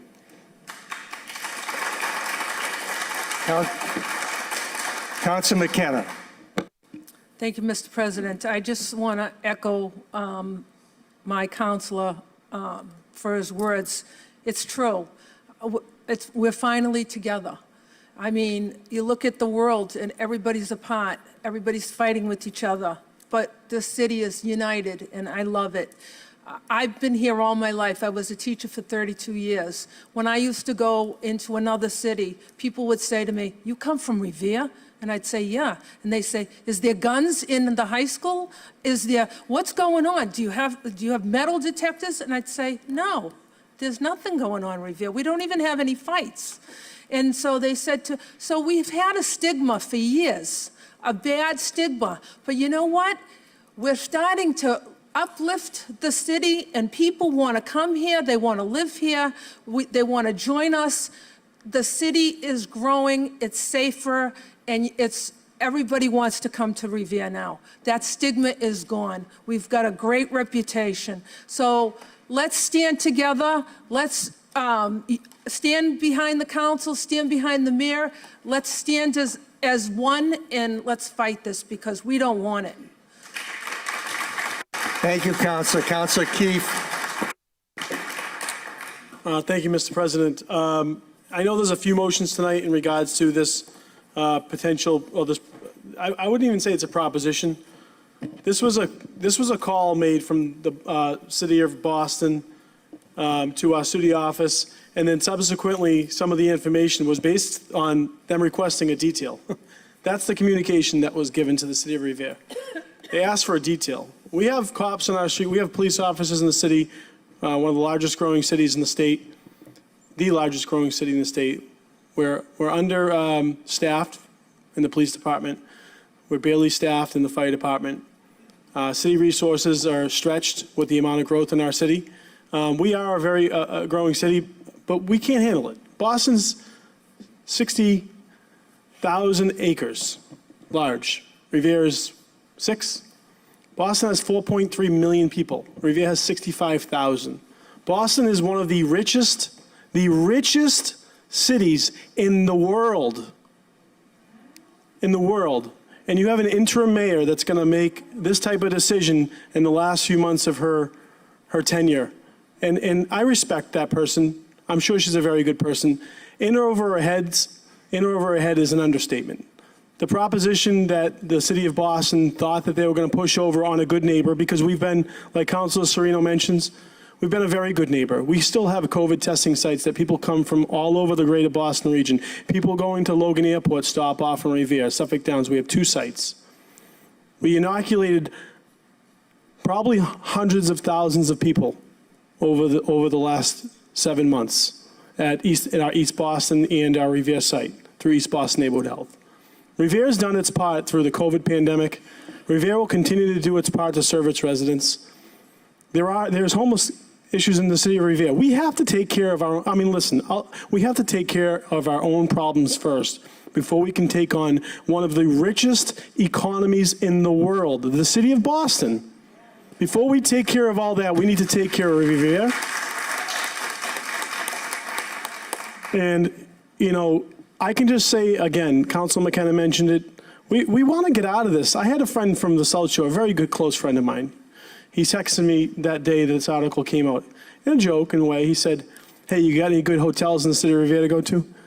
I didn't respond. When I did call him back later on, I let him know how I felt, and I let him know that I wasn't very happy with that comment. We want to get out of this, and people like what happened with Mayor Janney and the Boston Public Health, they just gave us another shot that we did not need. We're a much better community than that. We want to continue to fight and continue to grow as a city and put ourselves into the light of one of the greatest communities in the North Shore, one of the greatest communities in Massachusetts. And we're going to continue to do that. We're going to continue to fight on this issue together. It's not going to happen. Period. The end. It's not going to happen. Thank you. Thank you, Councilor. Councilor Morabito. Thank you, Mr. President. I think we all can sympathize with those who are homeless. They're at their lowest point. They're not going to point the finger at us and make us look like that we have no empathy and that we're turning them away. As my colleague said, we have our own issue of homelessness.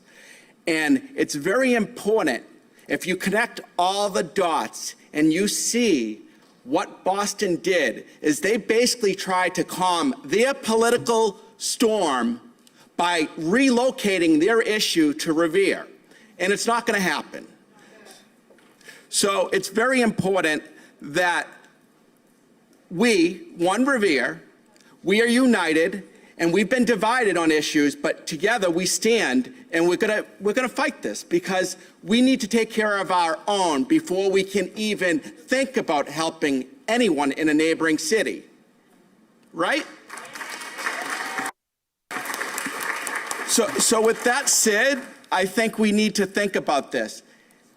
Whoever's watching, and you can twist this however you want, but Revere's not backing down. We're not turning away people. We're taking the responsibility of handling our own and our own homeless in our city. We're not going to worry about an issue that you're trying to ponder off to our city and try to divide our city because your city's in a tumultuous mishap right now. So that's where I stand on this issue.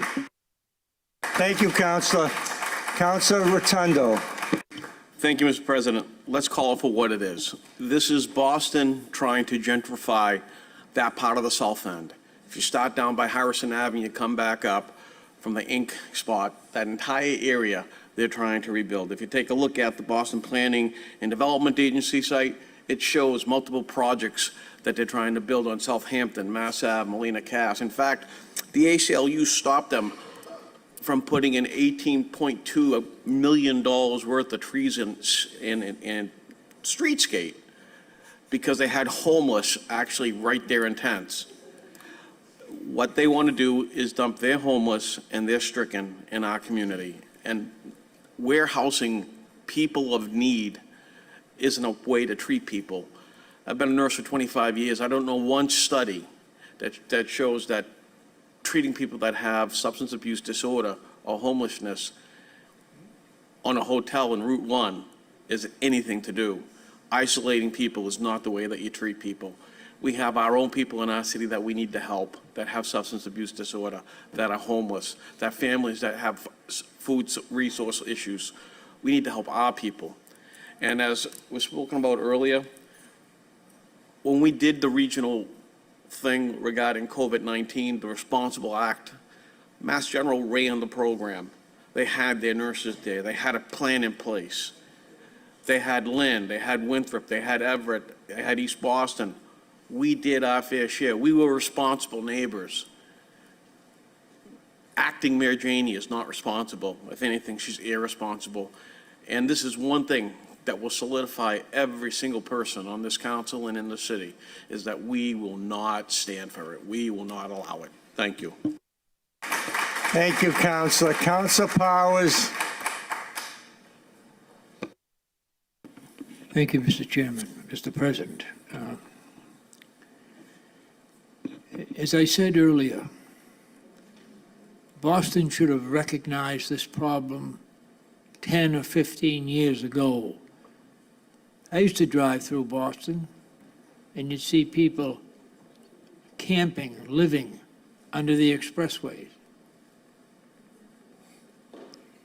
Now it's grown to a point where their only solution is to get it out of Boston, get rid of it. Well, that's not the answer. I feel very strongly that the answer is for our governor to recognize this problem. It's not just a regional issue, it's a statewide issue. There are many other cities and towns in the Commonwealth suffering from these problems. We have problems in our own city, very difficult to deal with, but we're dealing with them. For Boston to turn around and say, well, you know, here's 1,000, 2,000, whatever the case may be, more people, deal with it. No, you deal with it, Boston. You deal with it. It's your responsibility. You allowed it to exist for close to 2 decades. It's time to get together. It's time for our mayor, who I think is doing a tremendous job. It's time for our mayor to get together with the mayors in the surrounding cities and towns, go to the State House, and sit down with the governor and let him come up with a solution. And I don't think that's going to happen until our local mayors and select people, depending on what city or town you live in, get together and force it. Thank you. Thank you. On the motion, all in favor, all opposed? So ordered. Councilor Janino. Thank you, Mr. President, for the leeway. At this time, I just want to take a moment to address the City Council, not as a City Councilor and as your colleague, but as your state representative, and that's why I wanted to do it after the motion was passed. So, you know, there hasn't been many opportunities for me to address the city as your state rep. However, this is a serious issue, and I think it's really important that this honorable body, as well as the people of Revere, know what we're doing at the state level regarding this situation. So thank you, Mr. President, for the leeway, and I just want to take a moment to discuss what's happening. So I've been working with my colleague, Representative Donald Wong, who represents Saugus, which is a part of this property, as well as Representative Turco, to come up with our own letter to send to the Boston Public Health Commission's executive director. So today, this afternoon, we sent a letter, Representative Wong and I, to every state representative and every state senator in the Commonwealth, asking for them to support the city of Revere, because if it can happen in Revere, it can happen anywhere in the Commonwealth. This was sent to every selectman in the town of Saugus and sent to the entire city council, and has been received with an overwhelming amount of support from the city of Revere and the town of Saugus, so thank you for that. The city clerk has a copy of this letter, and again, I wouldn't read it if it wasn't important, but I do want to take a moment to read this onto the record and to use this opportunity to explain to the people from the city of Revere what we're doing at the state level. So again, this letter was written today, it was sent to the delegation today, and it will be sent on Wednesday to the executive director of the Boston Public Health Commission with all of the people that, after this was sent out today, decide to sign on. So I'll share with you the letter. It is with great urgency that we write to you today regarding the position that your agency has put vulnerable residents in the city of Revere, the town of Saugus, in. More specifically, we are appalled by the lack of transparency, communication, accountability, or even a basic courtesy that the Boston Public Health Commission has displayed in concocting an attempt to execute a regional plan to address the disaster within its own jurisdiction on Melancas Boulevard by converting the Quality Inn Hotel at 100 Morris Street, Revere, into a homeless transitional center. We, the undersigned representatives of communities that surround the city of Boston, are deeply concerned about the chaotic and cryptic nature of both this process and the disinformation that has resulted in it from being spread across the region. As a result, we have lost a great deal of confidence in the Boston Public Health Commission's ability to take any kind of leadership role on an issue such as regional public importance. People experiencing homelessness and battling substance use disorder deserve the resources and intervention efforts necessary for them to lead sustainable and fulfilling lives. And I apologize, it's difficult to read the screen this late at night. Regrettably, the actions taken by the Boston Public Health Commission thus far placed the City of Revere's commitments to these neighbors in jeopardy, while at the same time frustrating efforts for the stakeholders and buy-in and collaboration necessary to combat this regional crisis. If the City of Revere can be forced into such an adversarial position on an issue that it has previously shown a true commitment in solving, it leaves all of the surrounding communities wondering if they will be the next victims of BPHC's callousness. The City of Boston has adequate hotels and the funding necessary to provide for the unhoused individuals from Melanocass Boulevard without transferring the burden onto communities that surround Boston. Given the immense challenges of supporting the population marginalized by high rates of substance use disorder, mental health challenges, and trauma, every public health measure concerning the unhoused ought to be established, and clear lines of communication and readiness protocols need to be there with involved stakeholders.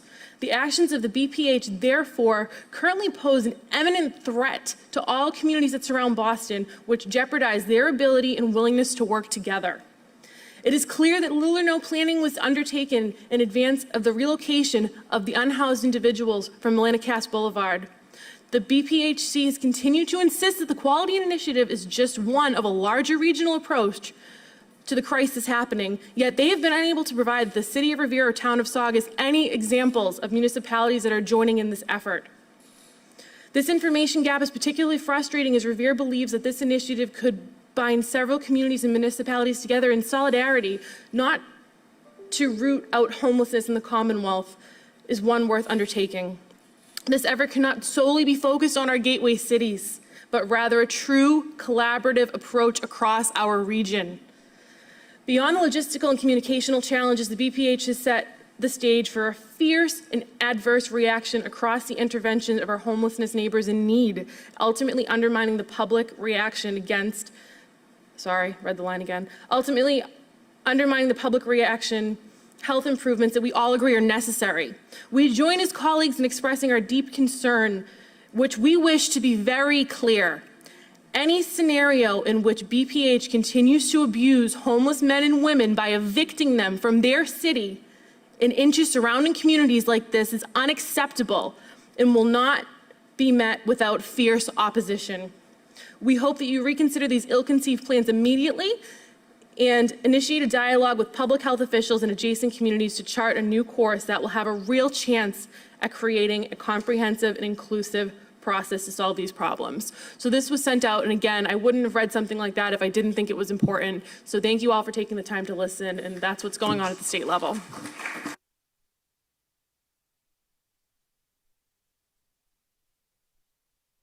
Okay, before we go on with these next motions, we got several similar motions here. I'm going to ask the makers of the motions just to speak on it, not the rest of my colleagues, because at some point it's redundant. So, I mean, we're all on the same page. I don't think we need to beat a dead horse. So please, the makers of these motions, just you speak on them. Thank you. Council Order 21-326, motion presented by Councilor Rotundo, that the mayor request the city solicitor and the director of public health to draft a letter to the Massachusetts Department of Public Health requesting explanation on the legality of using a hotel as an unlicensed healthcare facility. Speaks for itself. Thank you. On the motion, all in favor, all opposed? So ordered. Council Order 21-327, motion presented by Councilor Serino, that the City Council request the manager of or a representative from the Quality Inn to appear before the City Council to discuss the company's plans for future use of the Morris Street site. Councilor Serino? Thank you, Mr. President. Speaks for itself. Thank you. All in favor, all opposed? So ordered. Council Order 21-328, motion presented by Councilors Serino and Visconti, that the mayor request a public meeting and public process to discuss any proposal to utilize the Quality Inn as a homeless transitional center. Residents of North Revere should be invited to this meeting, and it should be hosted by the Quality Inn, the Boston Public Health Commission, and any stakeholder seeking to use the hotel for such purposes. Councilor Visconti. Oh, did I have it wrong? Councilor Serino, I'm sorry. Thank you, Mr. President. I filed at the request of North Revere residents. My North Revere residents love our public meetings, and typically, we have the North Revere Neighborhood Group and whatnot, but on something as important as this, there has been absolutely no communication from anybody who has been proposing this facility. So we are just asking that if this were to go forward, that there be a public meeting with stakeholders and residents to ask questions. Thank you. Thank you. Councilor Visconti. I'm going to echo the sentiments of Councilor Serino on that. Thank you. So I was asked that, by one of my colleagues that if does anybody feel a need to speak on any of this, on this particular, on the Quality Inn situation? Okay, so I'm going to give a minute to each person to come up and say what they need. Come on.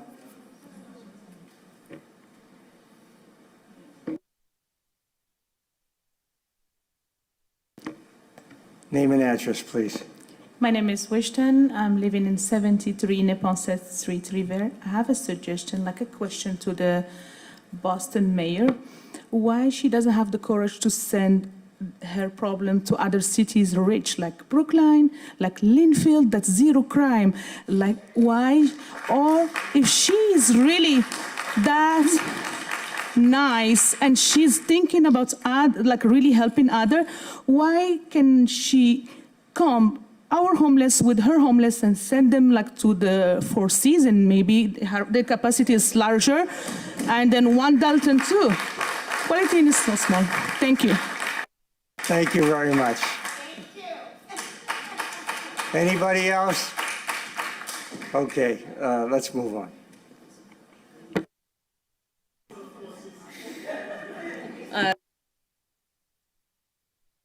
On the motion, all in favor, all opposed, so ordered.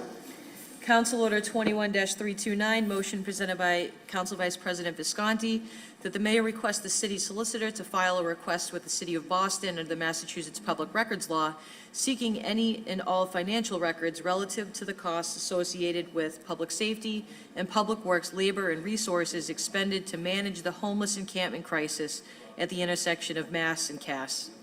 Vice President Visconti.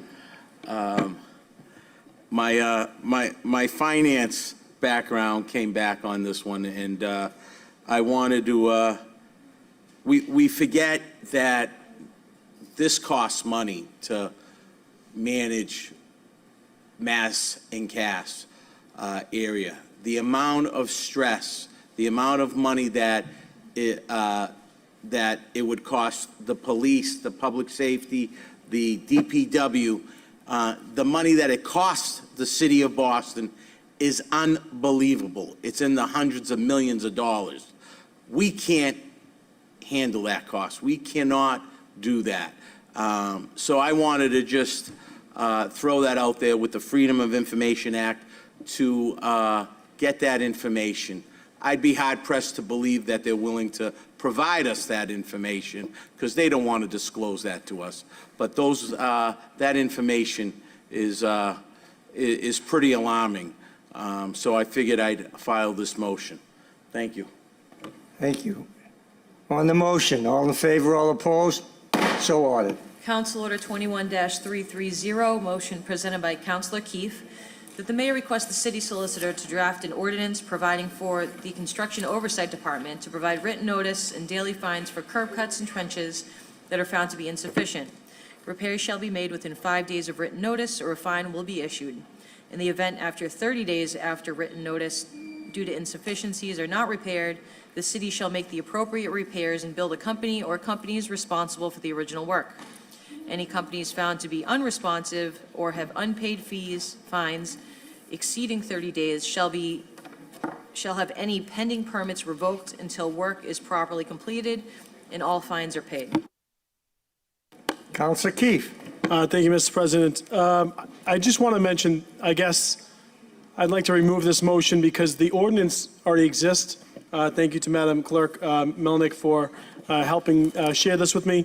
But I did want to bring light to the fact that even though we have these ordinances, and I know that we're just budgeting for a construction oversight coordinator, when we have these types of issues, they're not being followed up on, and I'll use one of my points of reference. The sinkholes when National Grid or a company digs up the road and there's a trench repair. If the trench sinks in, National Grid, for instance, is responsible for replacing the trench. But after 5 years, they waive all responsibility. So you basically have to jump on these as soon as they come. So I would just request any residents, if you see recent road work or road construction done, if the road, the trench is falling in, or if you feel like it's dipping in the road, reach out to one of us or put in a 311 ticket, because after 5 years, everyone waives their responsibility. And I want to try and stay on top of it, because ultimately we should, this new position, this construction oversight foreman will hopefully be able to identify these, but we do have, thousands of miles of roadways in our city that he or she is not going to be able to see everything. But just make sure you're requesting these through 311 or reaching out to your local ward councilor or calling City Hall.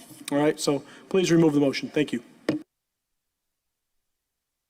So you're withdrawing this, right? Yes. Thank you. Councilor Rotundo has also withdrawn his late motion that he's submitting. Okay, so no further business. The council will stand adjourned until October 4th.